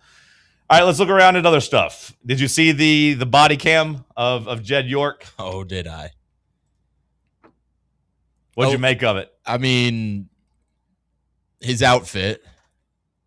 Yeah, he was just lounging. That he did a pretty solid job of dressing like a guy that I feel like would be driving around a East Palestine, Ohio trailer park. Like he didn't look like a mega millionaire. Can we make that our fantasy football punishment? You have to go to East Palestine and try to get a prostitute. Yep. You only got $140 with you. The cops at the end, like looking at all his cash and looking at his ID and being like, man, a guy like this doing this. Bubba, if you're needing an excuse to go, we could just say it's show content. You could say I asked you to do it. I'll give you $140 just for the story. Another thing about this guy too. Apparently, he owns Leeds Premier League team. Okay, so they also get to deal with that as well. It does make me wonder if like the 49ers are going to be for sale very soon. Like not only this arrest, but when you go back and see that also like there was a divorce a couple months previous to this, which never been married, never been divorced, never been rich. But like I imagine once you get divorced and you're rich, you become much less rich, and things start becoming complicated. And like some of the stuff you thought you had in terms of cash flow and assets, all that kind of changes and gets cut in half. So now all of a sudden, maybe the 49ers are lower on his priority list, which is maybe why he was hanging out in Ohio in the first place. I guess maybe I'd take for granted some of the team owners, but like I would think that you'd be like around the team as the season's getting ready to start, like maybe more hands-on because not only is he the owner, he's like the CEO. Like I would think he'd be hands-on, all right. Well, that is true. That is true. He is hands-on. Not with the 49ers, though. Like, I would expect him to be around the team or at least in the same city or state as the team. Like, I know Amy Adams isn't always around the Titans, but, like, we also make fun of her for that. And she's an old woman. She's not a middle-aged rich man. She's an older woman that's getting up there in age. I thought that was interesting, too. But, yeah, it does make me wonder if he's just going to put the team up for sale pretty soon. Especially now that this happens and the rest of the NFL probably looks at this and says, hey, we could kind of push this guy out of here. Oh, by the way, every sports team is getting sold for like double what they're actually worth. Why do NFL owners love going to like hole-in-the-wall places to get their rocks off if you've got all this money? Well, I would say that question kind of implies that they don't also do it the other way too, that they also just don't have like high-dollar escorts. Like, I would say that like Robert Kraft kept him a young woman around too. Like he did some of that too. Maybe it's just like all of it. I mean, I feel like, comparing if you were to go to like Caesar's Palace, in Vegas, like some nefarious things happen there, but it's like you got to go to a really tranquil place where maybe not a lot of people would be or like travel to. Well, I think it's really Bubba in this case. I don't think he traveled to Ohio to do this. I think he had been staying in Ohio post divorce a lot, is what people are saying, and this was just like 30 minutes down the road, and he was maybe in a pinch, and that was kind of the only option he had. Again, not saying this the first and only time he's done it. I'm just saying I don't think he wasn't in his own like if he'd have been in San Francisco doing this, like going under the bridge. Or going out in the woods with like random girls, it'd be one thing, but like he was in, strange land, or at least land that, maybe he didn't have the same resources he has back home. Maybe he is new to this though. Maybe he's heartbroken from his divorce. I don't know. Maybe he's a broken man. That's at least what the narrative he needs to play. Yeah. It's like, hey, my wife broke my heart, man, and I'm going through it. I got a lot of tough stuff going on in my life right now. And I turned to something that I shouldn't have for a little, just some companionship, because it's been cold. We just got divorced in April, but really she left me 2 years ago. She hasn't looked at me. She hasn't touched me. And I'm just sad and lonely. And all of a sudden people might be like, aw, you know what? I kind of understand. It's not good. When I use that, they just say, please, sir, stop. Sir, this is a Wendy's. Can you get out of here? How awkward is this for the Niners players? Like, surely this guy will come in and interact with them at practice at the facility, maybe in the locker room after a game or something. I don't know, is this more or less embarrassing than Mike Vrabel or Diana Rossini? Because, like, on one hand, like, Diana Rossini is hot, I think, in many people's opinion. Yeah. And this, I know the joke, one way or the other, you're paying for it. Like Mike Vrabel was, paying thousands of dollars for that, resort and everything. But like, it wasn't like he got caught with $140 in a trailer park. But at the same time, we didn't have actual pictures of them canoodling up and this being like a damn decade-long affair. Optics-wise, I think this is a worse look for Jed York, but I still think what Vrabel did was worse. The only difference I have, or the only thing optically I would say the different is that, like, we didn't see like Mike Vrabel get put in cuffs. Well, that, but also like, I don't know how often they see Jed York. Maybe he did. I don't know how often they see or have to listen to Jed York, whereas Mike Vrabel's trying to coach them every day, right? And also demand things from them though that he's not doing himself. Mm-hmm.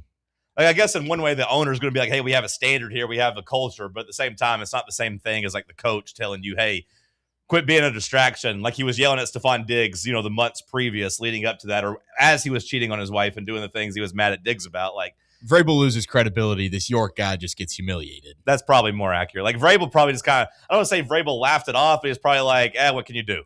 I think the players kind of understood Vrabel's situation a little bit more. I don't condone this at all, but it's like, they're on the road with him. There are also places where there's like, oh, maybe they're also doing things with their partners, or sure, not with their partners, but others. But also, Diana Rossini isn't a trailer park whore. Yeah, and they're also probably thinking, I can't wait for her to interview me, Let me say something a little cheeky there. Yeah, like with Kay Adams and stuff, too. Well, they probably acknowledge, that she's, like I said, an attractive woman that at least has her life together. Again, she's not in a trailer park charging $140. So I would say, like you said, Sam, the way you put it was pretty good. Like the more hypocritical is Vrabel, but the more embarrassing is the arrest video and the story of being out in the trailer park. And I wonder if the 49ers will be for sale. Do we have any other big NFL news? We talked about the Pro Bowl games. Roger Goodell going to review this arrest and see if it's, violates their code of conduct, to see if they have to give him any punishment. It feels really weird to say that it wouldn't violate any type of code of conduct. I guess other than that, we have the saddest quarterback battle.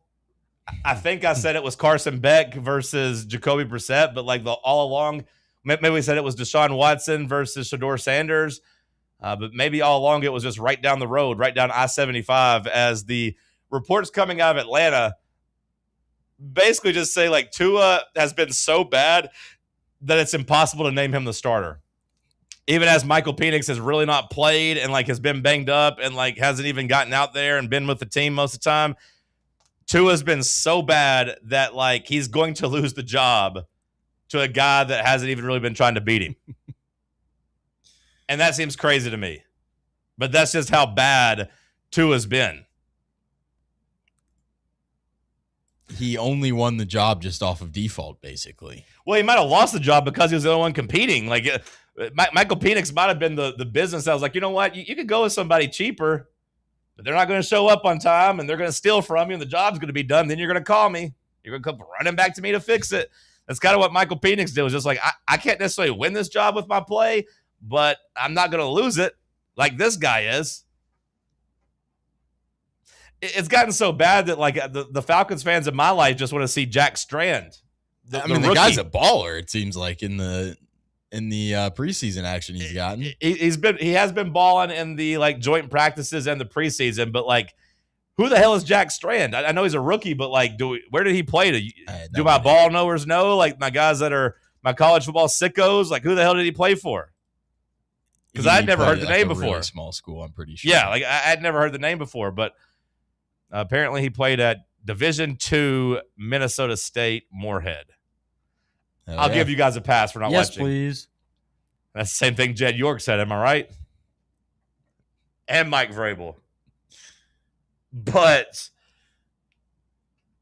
it's been the saddest quarterback battle. That's what Diana Rossini said as she got pulled over. Minnesota? Oh, I have Kevin O'Connell's number. You want me to call Kevin right now? I'll do it. I'll call Kevin. But yeah, honestly, yeah. What? That's the only other NFL news I've seen is just that Tua. Joe Milton would look badass in a Falcons uniform. You know, it's not going to happen now at this point. But I don't know. It's so mid-season. Tua gets another concussion. Michael Penix's leg falls off. The Browns, I get it.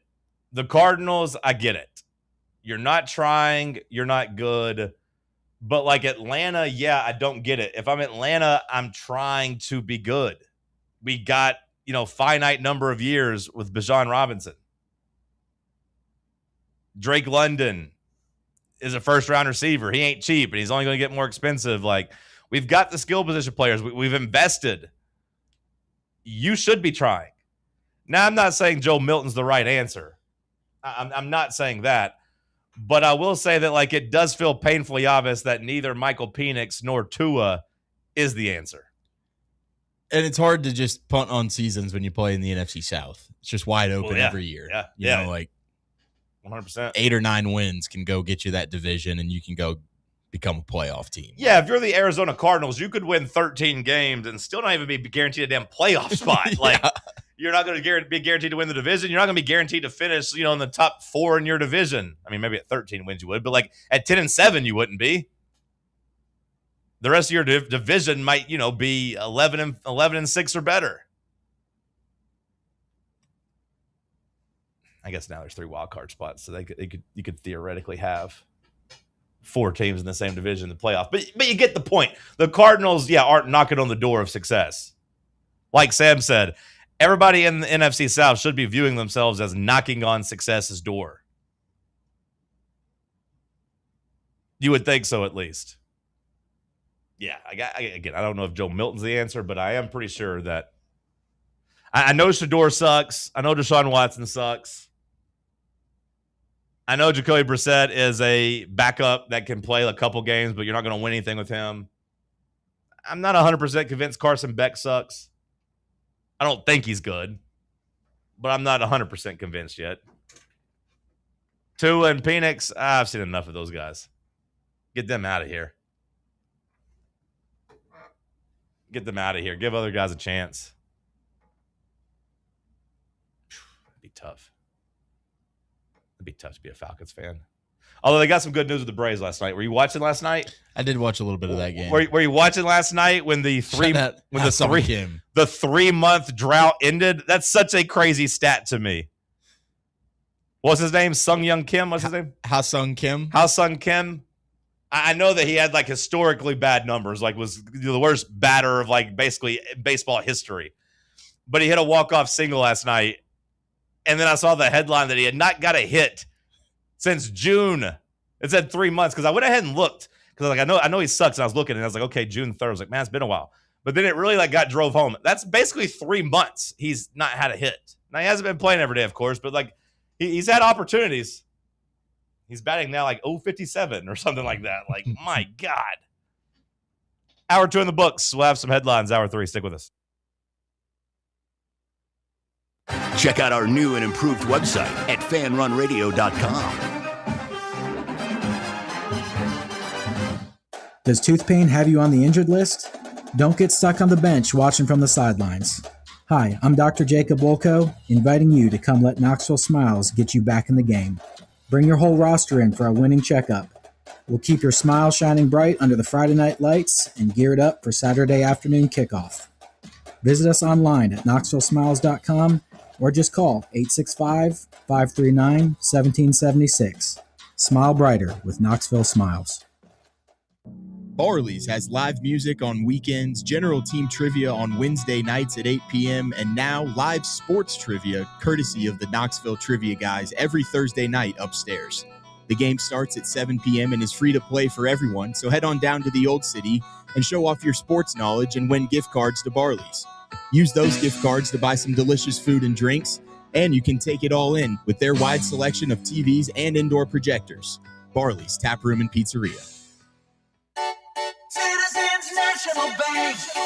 Are you getting penalized because you can't make it to your bank on time? No need for unnecessary roughness. It's time for a new game plan. Easily manage your accounts with Citizens National Bank's mobile banking app. Check your balance, deposit a check, and pay a bill all from your phone with CNB's mobile banking. Citizens National Bank. Banking never felt so good. Member FDIC. September 10th isn't just a sale, it's an experience. Join us as Liquor Vault celebrates its first anniversary with the biggest savings event of the year. Experience rare bourbon drops, surprising barrel releases, and complimentary tastings all day. For the wine enthusiasts, you can check out Jason Drotar's Wine Passport Experience. Cigars, they've got them too. Enjoy hourly giveaways, exclusive one-day only anniversary pricing, and surprises throughout the day.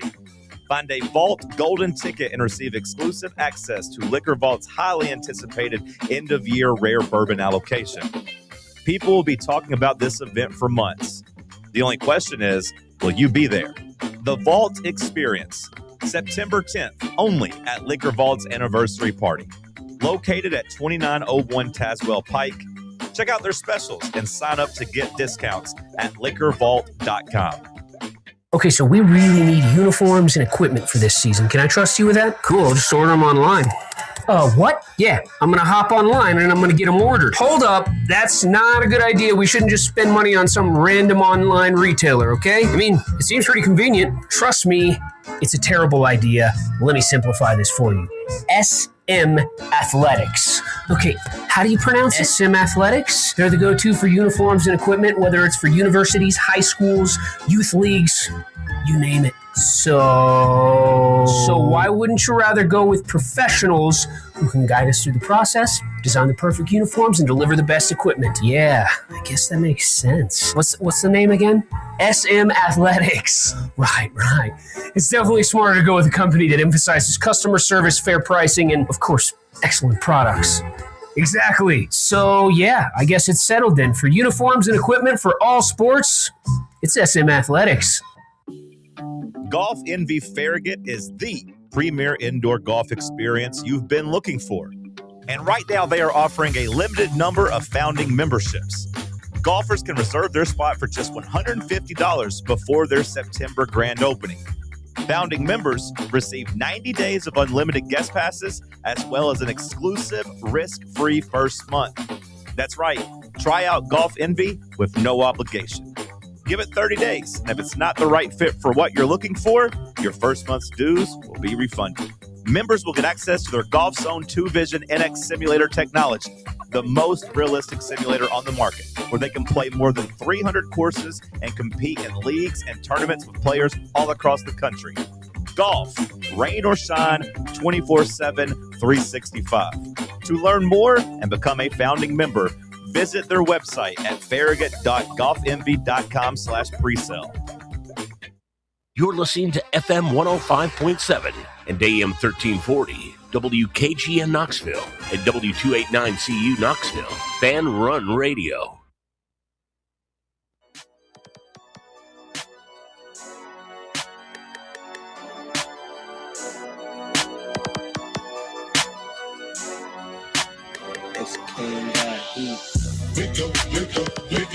Talk Sports.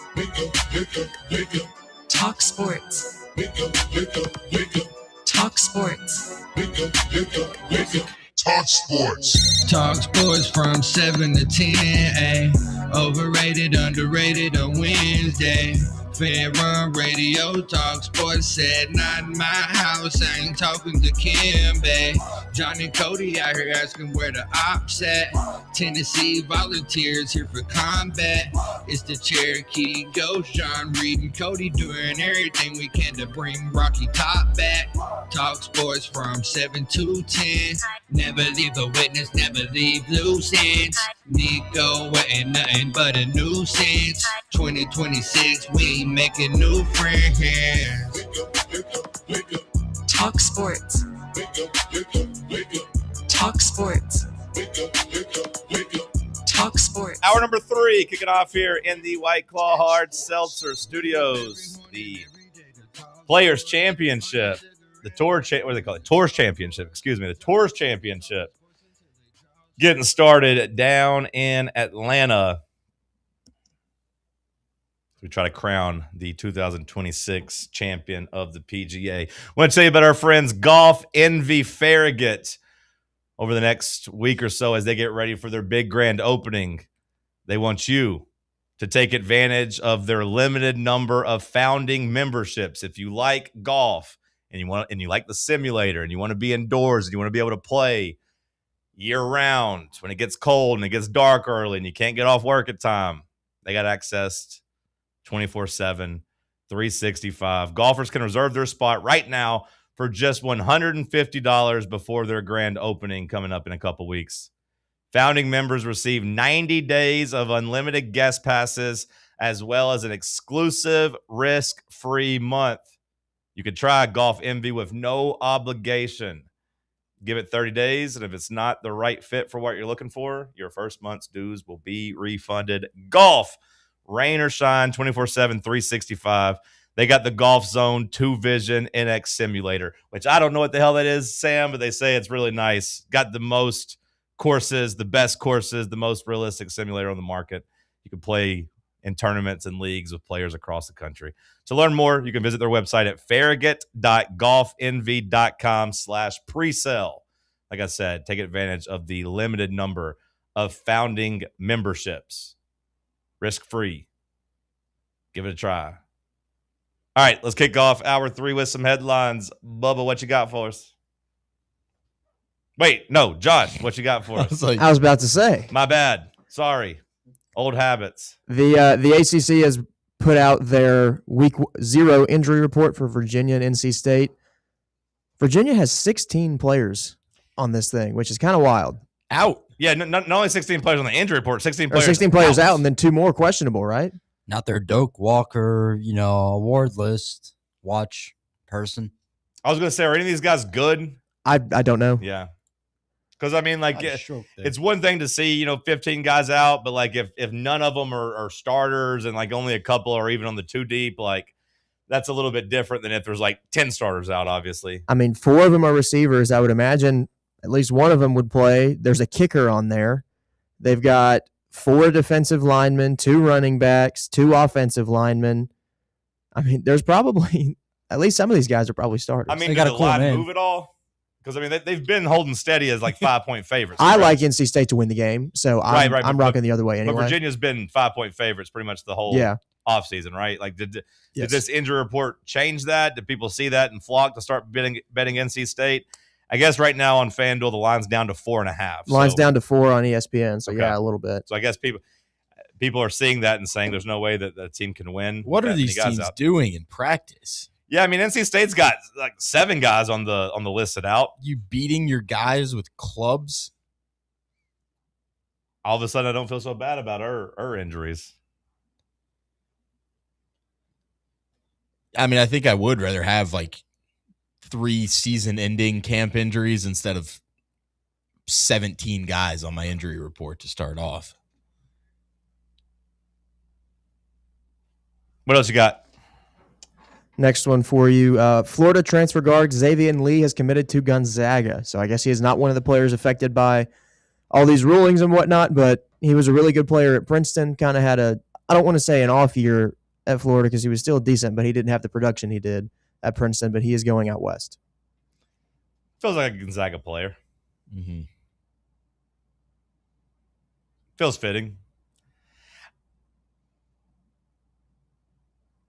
I got no other thoughts about, like Gonzaga and Florida right now. We'll see if this guy's any good at Gonzaga. I assume they'll be a top 15 team again and kind of be there trying to knock down the door.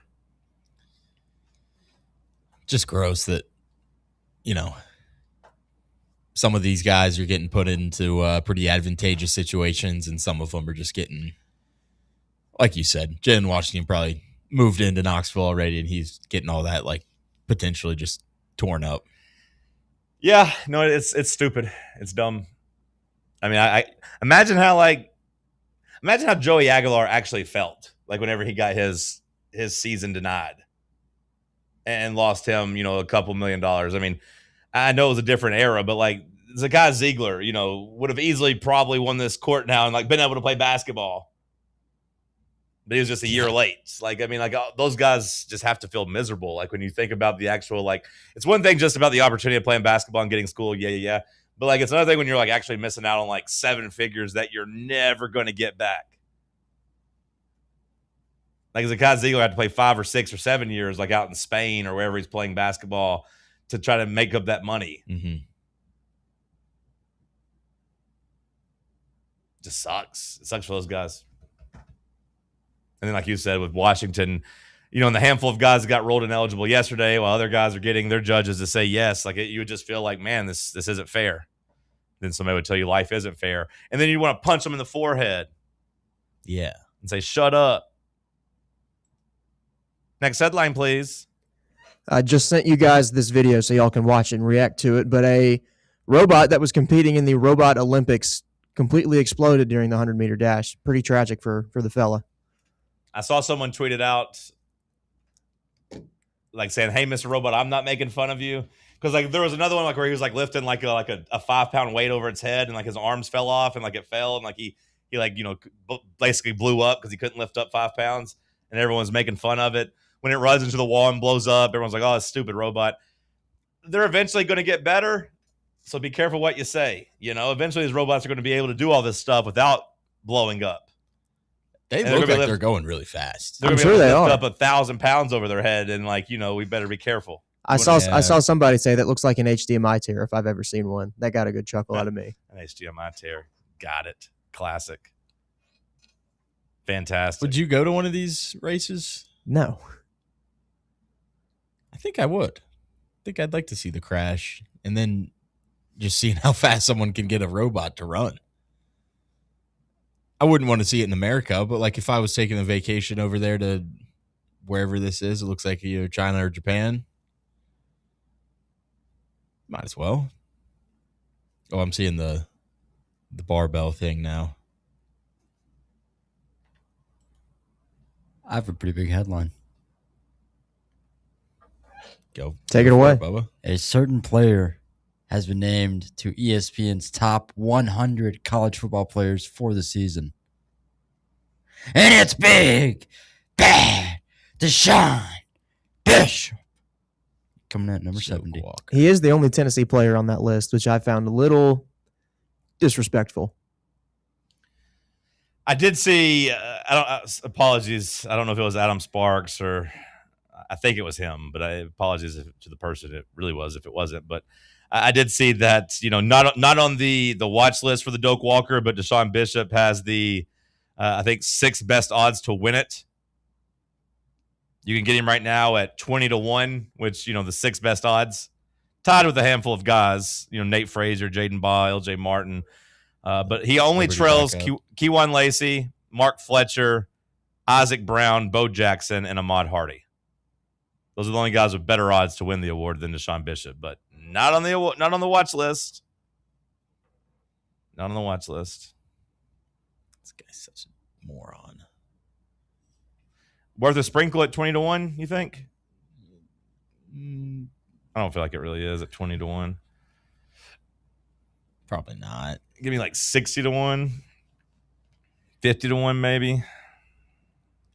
But like I understand it for Ahmad Hardy, but like we don't have any handicap on the guy that got shot in the offseason that might not play to start the year. Well, I was going to say he's not even going to play the whole that year, was right? that was the headline I was about to say. Yeah. It came out over the weekend. He's not going to start the year. Yeah, so like, I mean, I don't. Yeah, you can't convince me that he has a better chance of winning the award than Deshaun Bishop does, who's in a better offense, behind a better offensive line, with a better offensive coach that didn't get shot in the offseason, and also is on pace to play every game, or at least start the season, I should say. Knock on wood, but like at least start the season. I am very, very confident Ahmad Hardy's not going to play every game because he's already out for one. So, yeah, that does seem dumb.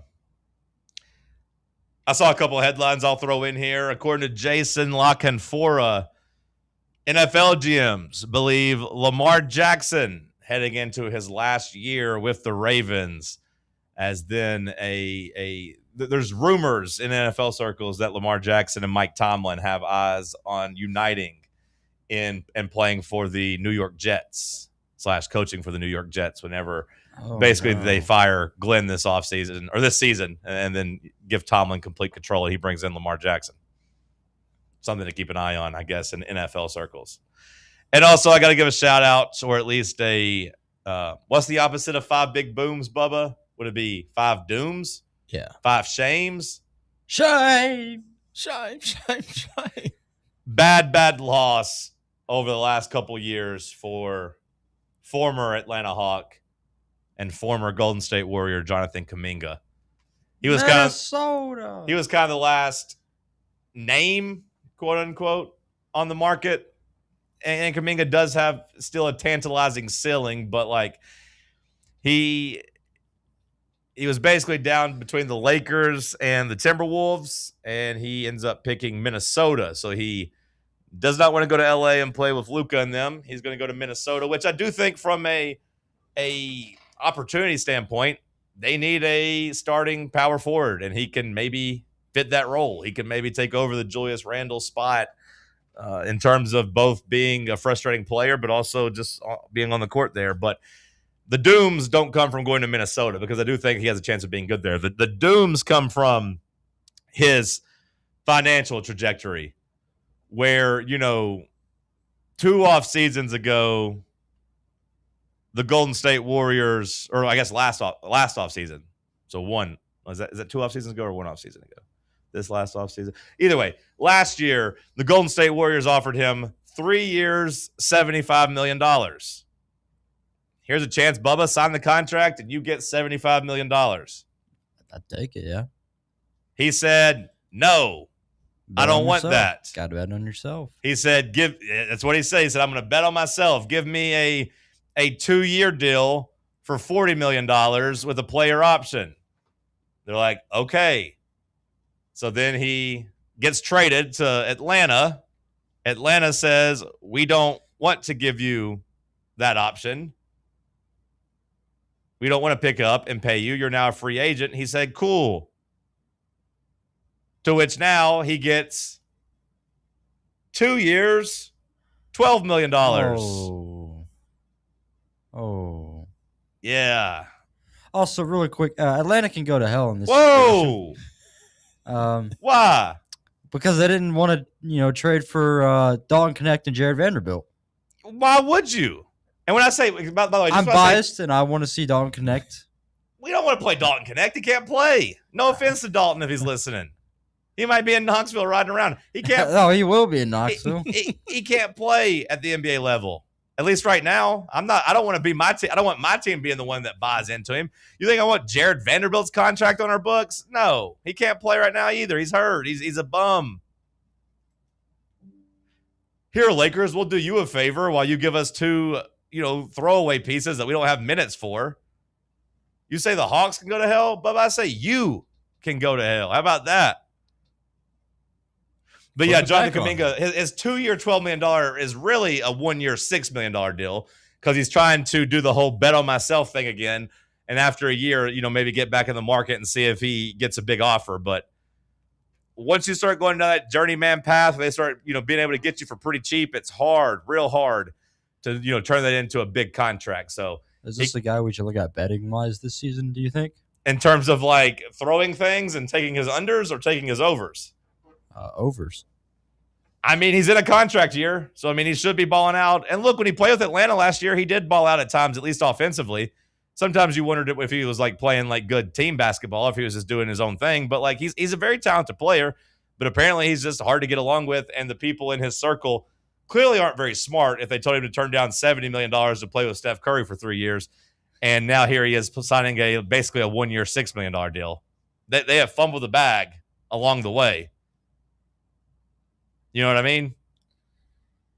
Yeah, that's 29 milli. We might need to be betting on the under. And wondering if he's just going to go out there and throw stuff and like be on the take because he needs to make up some extra money. It's how much money? 29 milli? Well, you said like the 3 years, 75, 1 year, yeah, whatever. So it's like I was trying to do like, okay, 1 year, like 30 million or something like that, I did the math wrong. So you're trying to divide 75 by 3 and you came up with $30 million? I'm pretty illiterate. Illiterate's about reading. Yeah, that too. Let's try it. What's 75 divided by 3, Bubba? I'm not giving you that answer. Come on, you can do it. I believe in you. It's a nice round number. No, it's not. Some people consider it round. What? Come on. 75 divided by 3. 25. 25. Wow.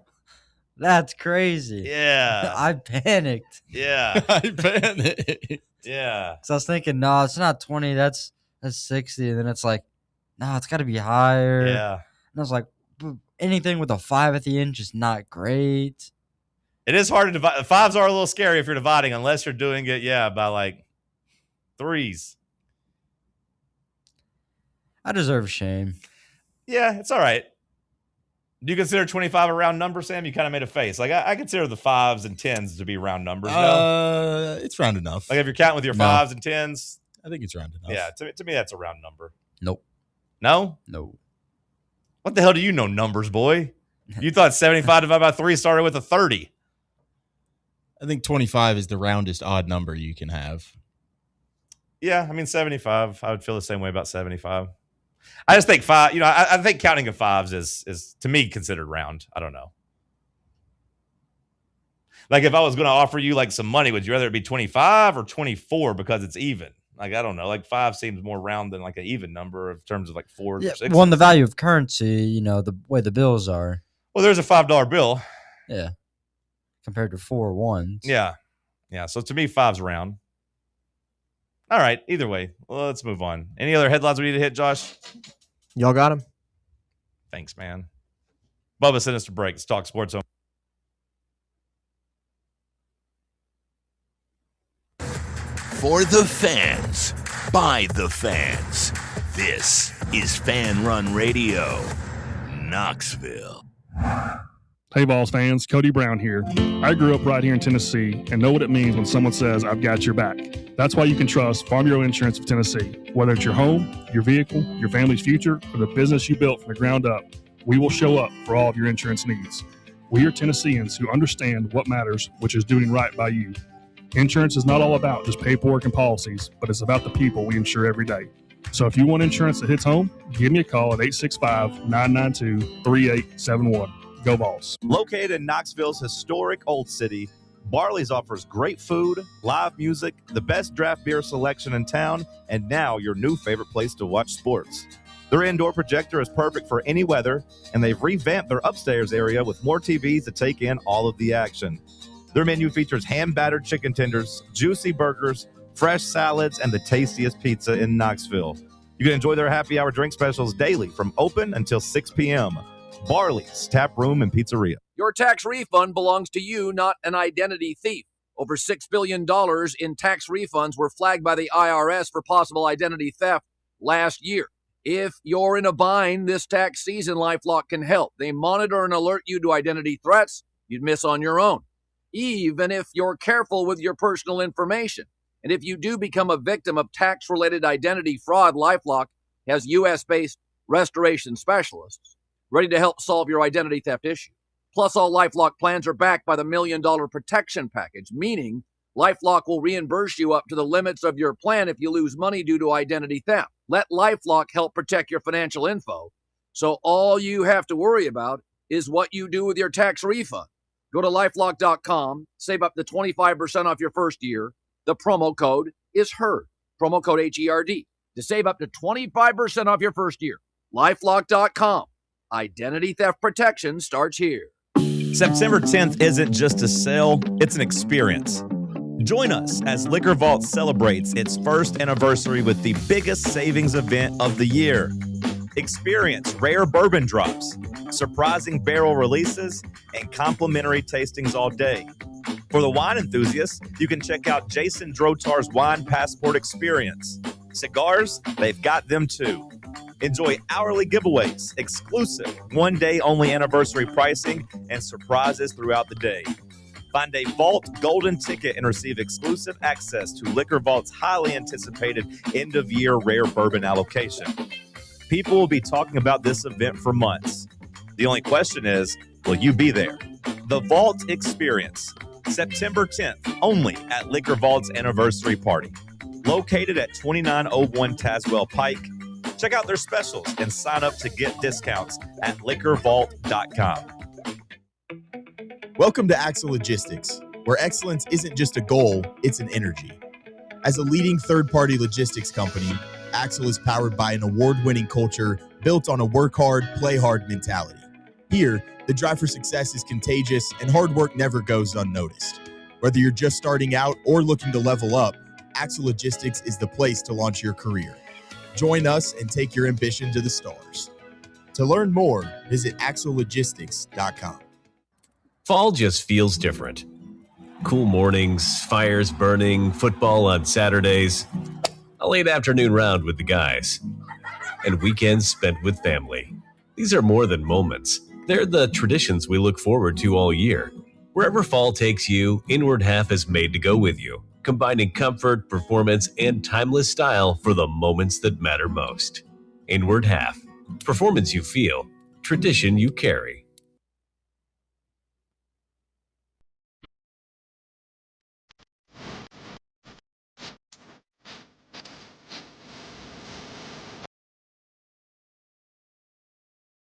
Asking about Cody McClure. I did talk to Cody yesterday. I did talk to Cody yesterday, and he said he was planning and wanting to do, at the very least, a weekly segment. Okay. There was talk about getting out there and, Cody's Corner, podcasting and such, but he said at the very least he wants to do a weekly radio segment. We haven't worked out the man in the chair.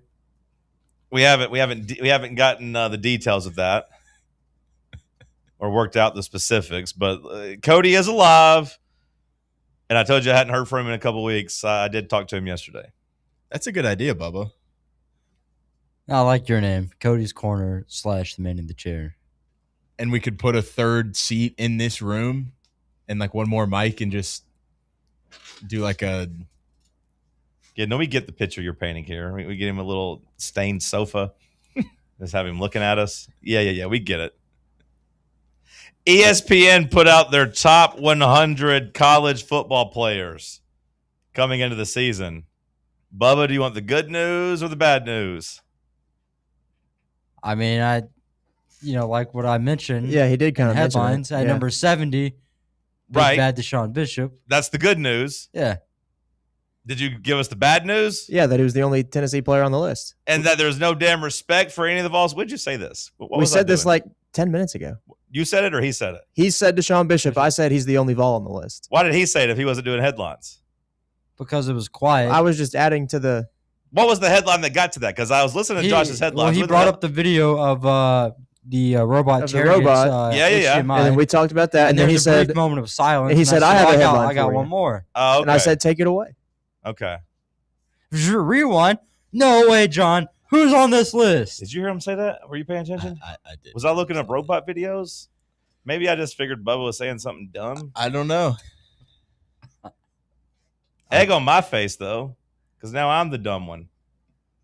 Who's number one, John? Give it to us. It does feel dumb. Well, I was going to say it does feel – I was going to say it felt dumb or disrespectful that no other Vols were on it, but then I actually started reading, and they pointed out that last year they didn't have – obviously they wouldn't have Trinidad Chambliss on there, but they didn't have Keewan Lacey or Malachi Toney or Arvil Reese or Fernando Mendoza.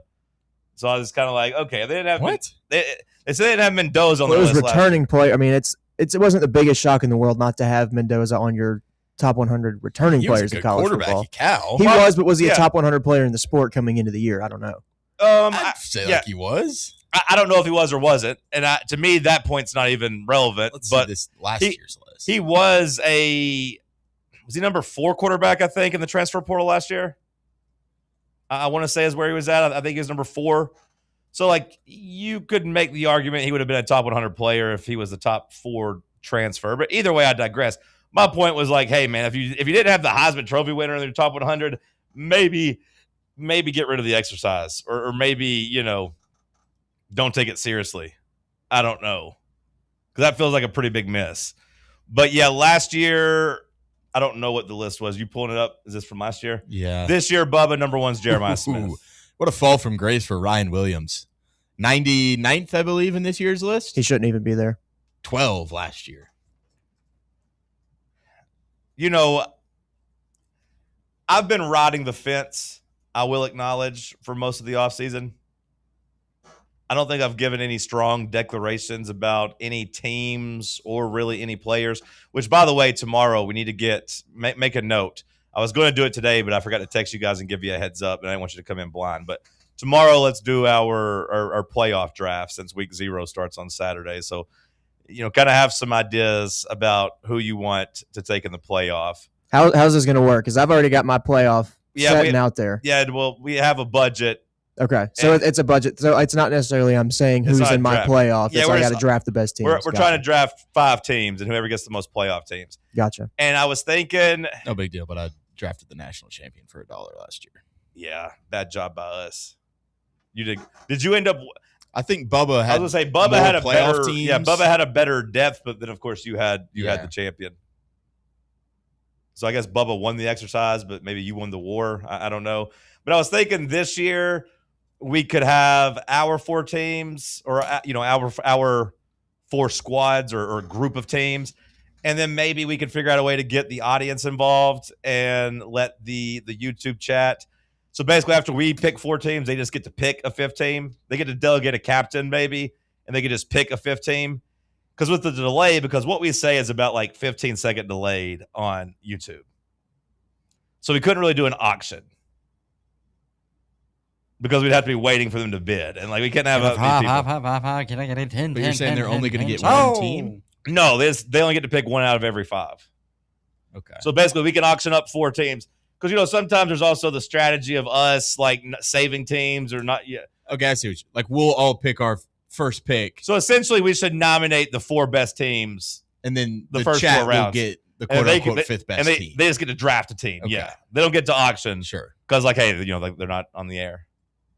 So, is this auction style, or is it like the budget where it's like, all right, this team's worth $5, $4, $3? Okay. It's auction style. You get – we gave, like, $100. So that's your budget, if you will. But then, yeah, everybody gets a chance at everybody. But there's no repeats. So, yeah, chat, be thinking about who you want to delegate to be your captain as we do this, I guess. Might be hour 1 unless something crazy happens, because otherwise we won't really have anything too big to start the show with tomorrow. So maybe we just go ahead and get that started in hour 1.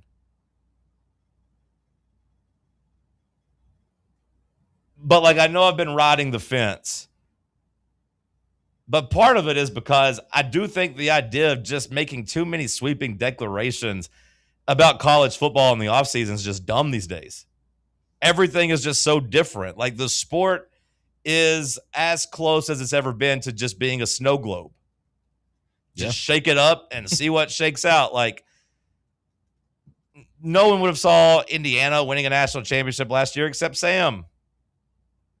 That's right. Now, I don't think you had them winning the championship, but you at least time traveler. But at least you had them, being a good team. Good things are coming, Bubba. But I think it's dumb to try to go out and make any sweeping declarations about teams that are just completely different every year. Like we think we have a good idea of what Tennessee is going to look like. But even outside of the quarterback position, we don't know. We're going to look like a football team, John. Yeah, I mean, but maybe those Penn State defensive players all suck. Or maybe they're all awesome and our defense is actually awesome. Maybe all the transfers are all Colton Hoods. I mean, there's a reason why they didn't go with James Franklin. Because he's a bum.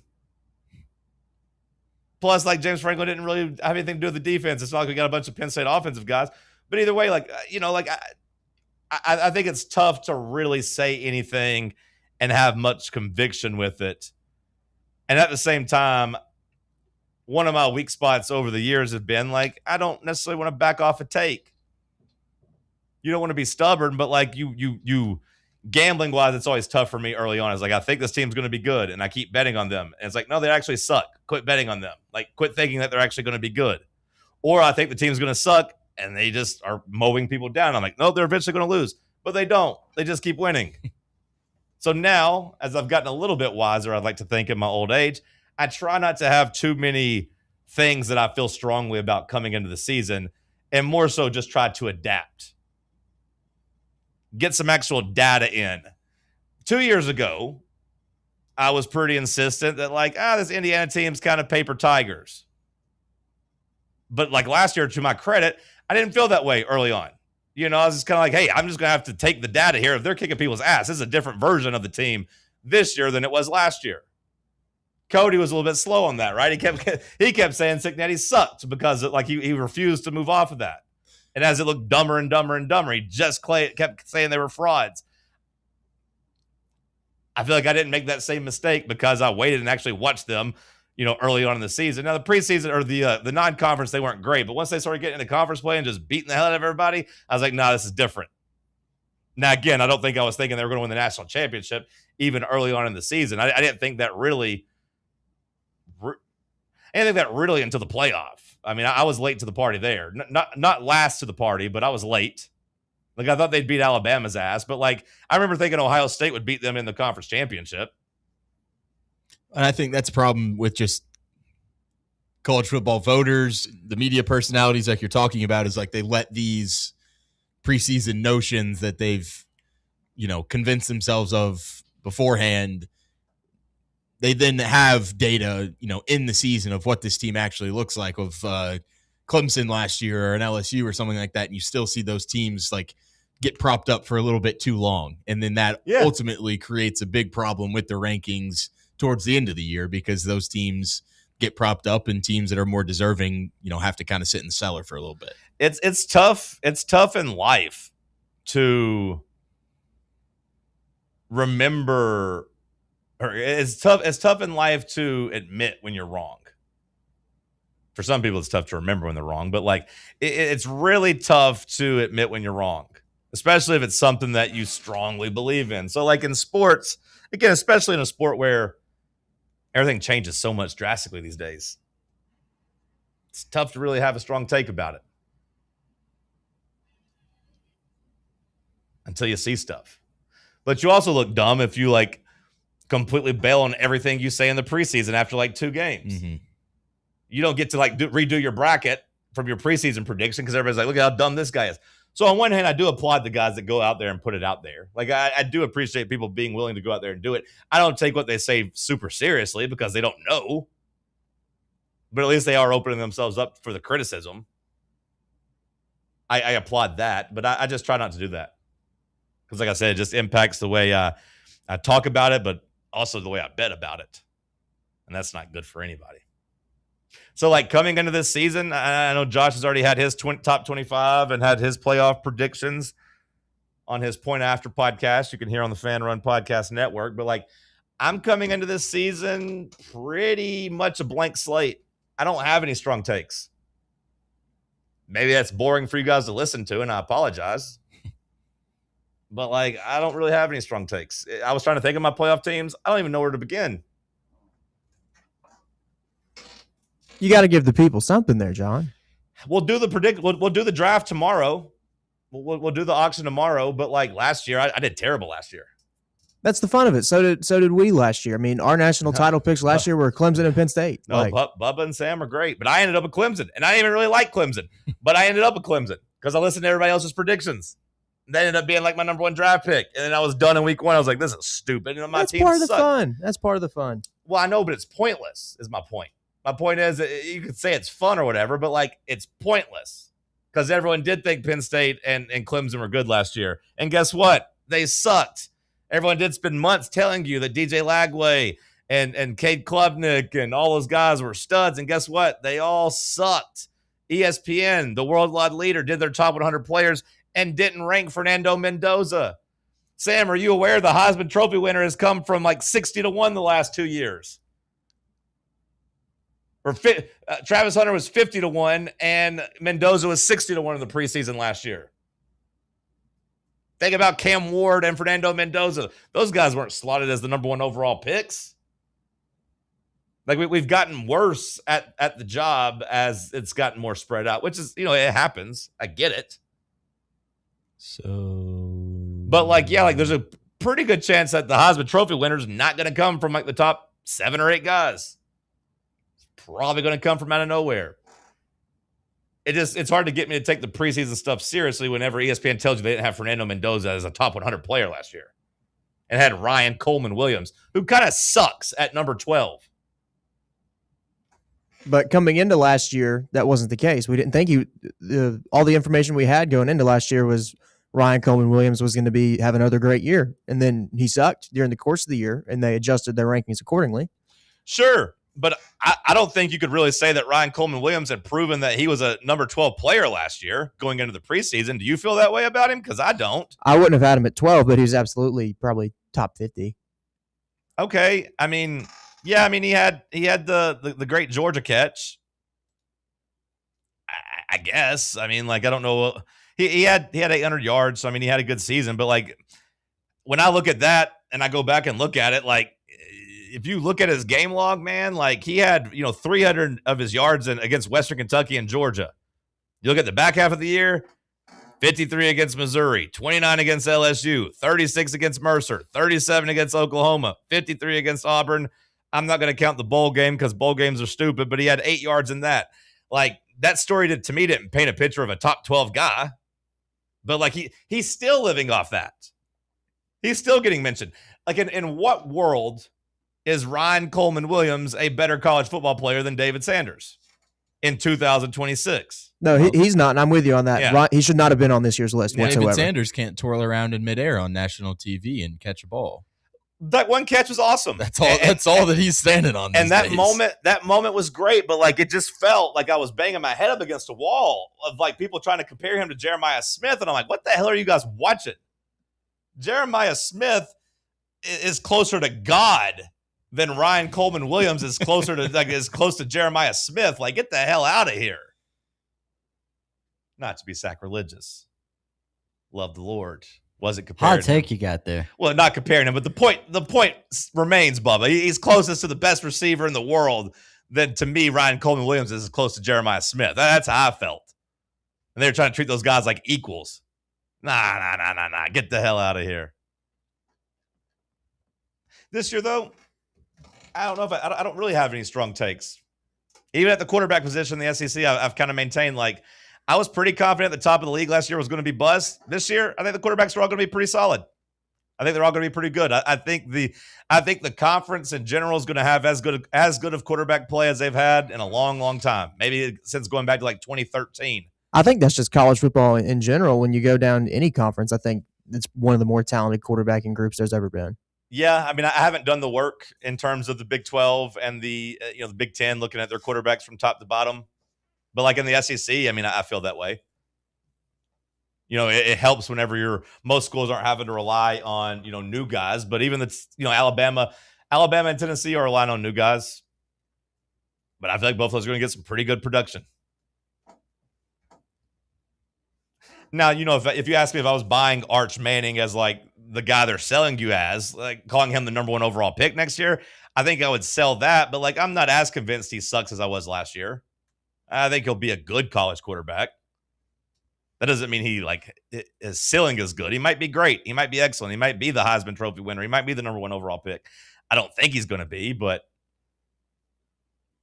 I can't say it's impossible. That's why I'm more so than ever, I think, just ready for games to start. Like week 0, I know it's not a real week, but just give me some games to actually look at. Because I do think I'm pretty good at catching on quickly of what the teams actually are. Well, here, think of, I just pulled up some of the quarterbacks that are going to be starting this year, and I'm just going to name them off. And all these guys, are pretty dang good. You've got C.J. Carr, Drew Mestamaker, Dante Moore, Julian Sayin, Gunnar Stockton, Devon Dampier, Damon Williams, JKS, Lenora Sellers, as whether or not, he's produced, he's immensely talented. Byron Brown's pretty talented down at Auburn. That's another take I feel strongly. And I think Brown sucks. I think people are going to be mad at him. I think Brown's pretty solid. But you've also got Jade Mayava, Arch Manning, Trinidad Chambliss, Darian Mensah, Josh Hoover, Sam Levitt, Bryce Underwood. Now, what you're telling me is that all these guys are names right now, because when you're reading those names, those are all checking boxes of yep, heard of that guy, know that guy. And that's good. To a varying degree, I have confidence that all of them can at least play the position at a competent level. But, let's see who rolls out and who actually rises. Yeah, some of those guys are going to end up sucking and some aren't. But going into the year, it's one of the more talented QB groups there's ever been. Yeah, let's see what ends up shaking out. Because, even the JSN guy at Cal, I see the raw potential and I see the ceiling. But, watching Cal games last year, I didn't think he was close to a finished product.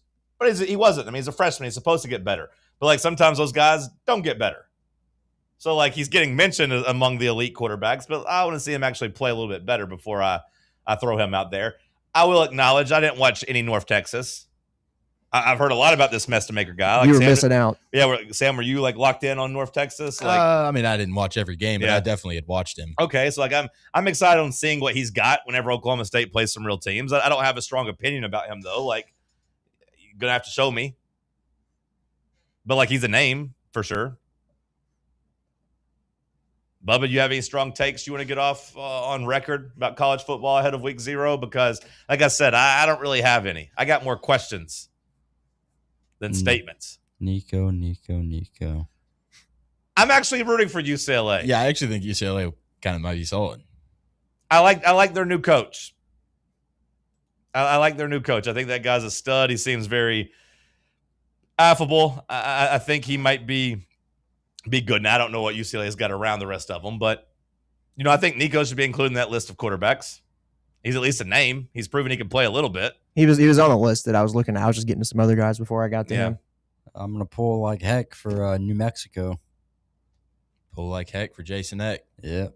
Okay. Shout out to New Mexico, I guess. When's their first game, Bubba? Do they play week 0 or week 1? Week 1.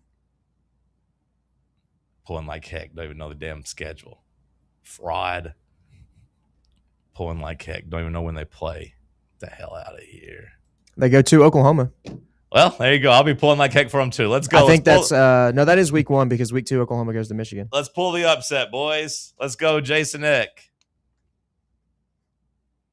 I'm ready for some football. Not enough to watch the FCS tonight. Not enough. Why not? What's wrong with FCS ball, John? I don't want to say there's nothing wrong with it because that's a lie. But I don't want to say that there's anything wrong with it because that's offensive. It's just not for me. It's just not big enough. I'll just be keeping up with it more just because that's what I played in. Sure, and I get that. And some people like just watching ball and just want any football. I get it. I bet you'd rather watch a crappy preseason NFL game. I don't like watching NFL preseason games either. So would you rather watch a preseason game or a regular season FCS game? Because if you're a sports watcher, that's what it's coming down to tonight. That's not true. My girl Shakira Austin, she plays at 10 o'clock against Phoenix. Stop. I get my edge there. Just stop. I love the Washington Mystics. I love watching them play. Sonia Citron might have unseated my girl in the That's FISA. Bubba's girl. Yeah? That's your girl? I love Sonia Citron. I think she's unseated my girl Nafisa Collier as the girl I find the most attractive. Well, is it fair to WNBA. say for most people, Yeah. their sports watching will come down to preseason or the FCS? Now, here's what I'll say to answer your question is judging on how tough it is to get to the FCS games versus just able to put on like NFL Network to watch the preseason, I would probably watch the NFL preseason. See, but if you put them all like on channels right next to each other, I'd probably watch the FCS. Okay. See, At least once the backups in the NFL are out. If the starters are playing, I'd watch the starters, obviously. If it was a Titans preseason game, I would watch the Titans preseason game. But if it was anybody else, I'd watch the FCS. Now, I don't know, Sam, if you got a good picture of Sonya or what, or like she's I not know who always this is. She's not always done up, but she's just a little cutie pie when she's on the court. And when she's off the court, she's a little cutie pie too. She kind of just looks like a better looking version of Caitlin Clark. I could get on board with that. I mean, she's got dark hair and she wears number. Doesn't Caitlin Clark wear number 22? I feel like their face just looks kind of similar. No, yeah, I could see it. She's got a little like that. Her headshot looks very similar to Caitlin Clark. Yeah, she's got a little culture to her.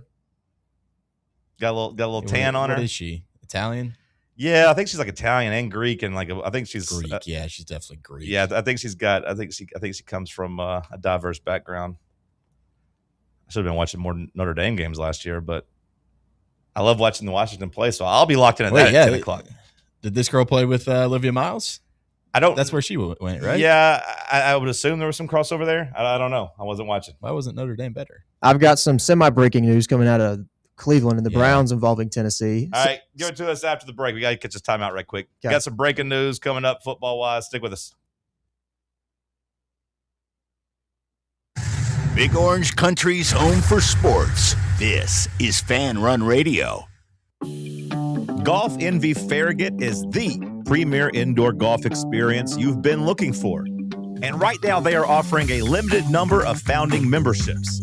Golfers can reserve their spot for just $150 before their September grand opening. Founding members receive 90 days of unlimited guest passes as well as an exclusive risk-free first month. That's right. Try out Golf Envy with no obligation. Give it 30 days, and if it's not the right fit for what you're looking for, your first month's dues will be refunded. Members will get access to their Golf Zone 2 Vision NX simulator technology, the most realistic simulator on the market, where they can play more than 300 courses and compete in leagues and tournaments with players all across the country. Golf, rain or shine, 24/7, 365. To learn more and become a founding member, visit their website at farragut.golfenvy.com/presale. Citizens National Bank. Are you getting penalized because you can't make it to your bank on time? No need for unnecessary roughness. It's time for a new game plan. Easily manage your accounts with Citizens National Bank's mobile banking app. Check your balance, deposit a check, and pay a bill all from your phone with CNB's mobile banking. Citizens National Bank. Banking never felt so good. Member FDIC. Barley's has live music on weekends, general team trivia on Wednesday nights at 8 p.m., and now live sports trivia courtesy of the Knoxville Trivia Guys every Thursday night upstairs. The game starts at 7 p.m. and is free to play for everyone, so head on down to the Old City and show off your sports knowledge and win gift cards to Barley's. Use those gift cards to buy some delicious food and drinks, and you can take it all in with their wide selection of TVs and indoor projectors. Barley's Tap Room and Pizzeria. Today, we raise a glass of Jameson Irish whiskey to the sport of football. Hear, hear! To Gaelic football, born in Ireland in 1885 in its thrilling blend of soccer, rugby and basketball. On a massive field, 15 players kick or hand pass a round ball to score points over a bar or into a net. No pads, no helmet, no sense. Hear, hear! To college football, which kicked off in 1869 when Rutgers beat Princeton 6-4 in the Battle of New Jersey.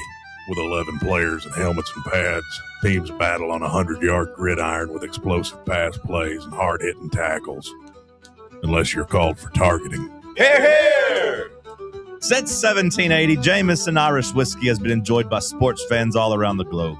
Whether your football is Gaelic, American, or even soccer, we can all agree on super smooth Jameson Irish whiskey. Hear, hear! fire!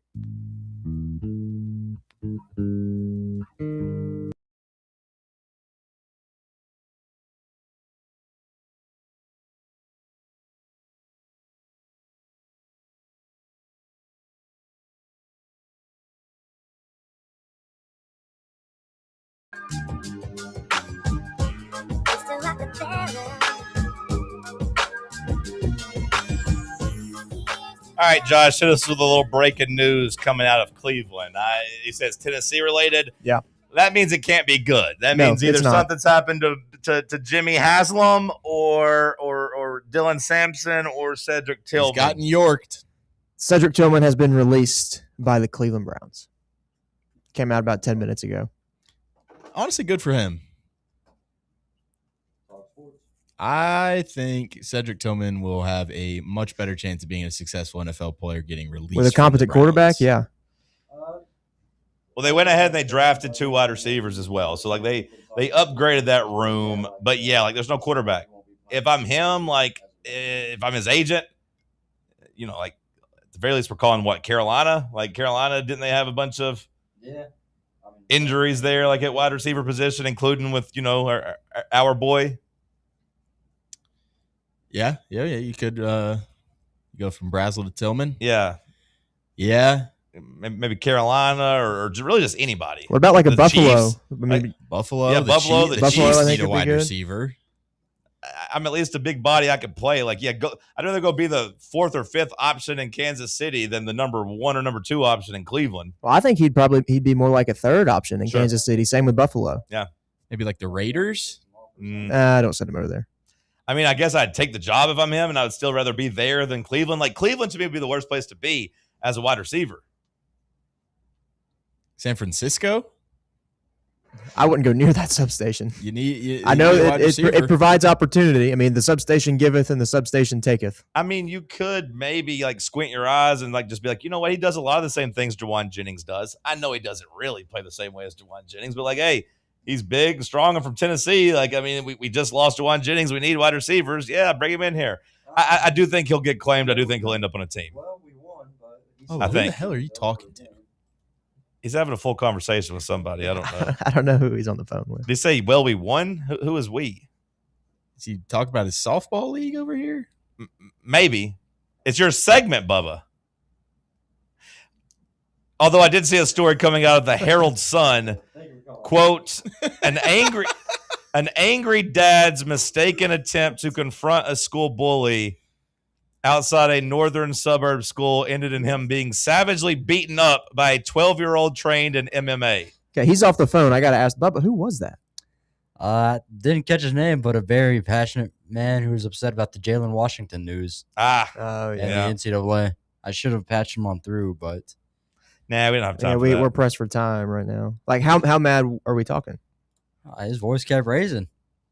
Who are you saying won? You said we won. Who is we? The NCAA. Well, I said we won in court and reduced the Aaron won in Carter court. suspension down to 1 game. Well, shout out to that man. You could have passed him through, but did you hear what I said, Bubba? A father went to confront his kid's bully, and the bully, a 12-year-old, whipped the dad's ass. That's probably the most degrading thing I think I've ever heard. Emasculating thing that could ever happen to you. What do y'all? This guy has a man bun. I don't know, but they said the 12-year-old was trained in Shops at MMA. Fresh So Market. Okay, well I mean, a trained, yeah, trained 12-year-olds getting at that age. That's what I was telling you about the gym, though. Like, that kid looked like he was 150 pounds. You could have told me he was 12, but like he was benching 225. So hell, maybe these kids are strong these days. I don't know. But what do you say in the car ride home? Like, I guess, son, you just better steer clear of that kid. Like, if he bullies you, just suck it up. Like, it'll be okay. I think that kid's... Is that kid now the dad of the family? Does he own the family? I think that kid should beat his dad's ass now, too. Is he? I imagine the kid doesn't have any respect for his dad at this point, but... I mean, does that kid get to, like, inherit the dad he beat up's wife now? Like, does he just run that family? Oh, my God. I didn't even think about having to go home and tell your wife that you got beat up by your son's bully. He'll make an excuse. I tripped on something, and then the kid just got a lucky shot in on me. So I can't hit him either. You see how I look? You should see the other guy. That's what you got to say. I was like, we weren't actually fighting him. I was trying not to hit the 12-year-old. He sucker punched me and, like, put me in a chokehold. before I knew what was happening. If we squared up and fought, I would beat him up. That's what you guys say, right? Like, I can't beat up a 12-year-old. You got to lie your butt off. Maybe you just run your car into the ditch outside of the neighborhood. Possibly. The Tony Basilio Show coming up next. Take Fan Run Radio with you on the all-new Fan Run app. Just search for Fan Run Radio wherever you download your apps. Running a business, coaching a team, planning your next big event, you need more than just gear. You need SM Athletics and Logo Solutions. Custom uniforms, branded apparel, promotional products,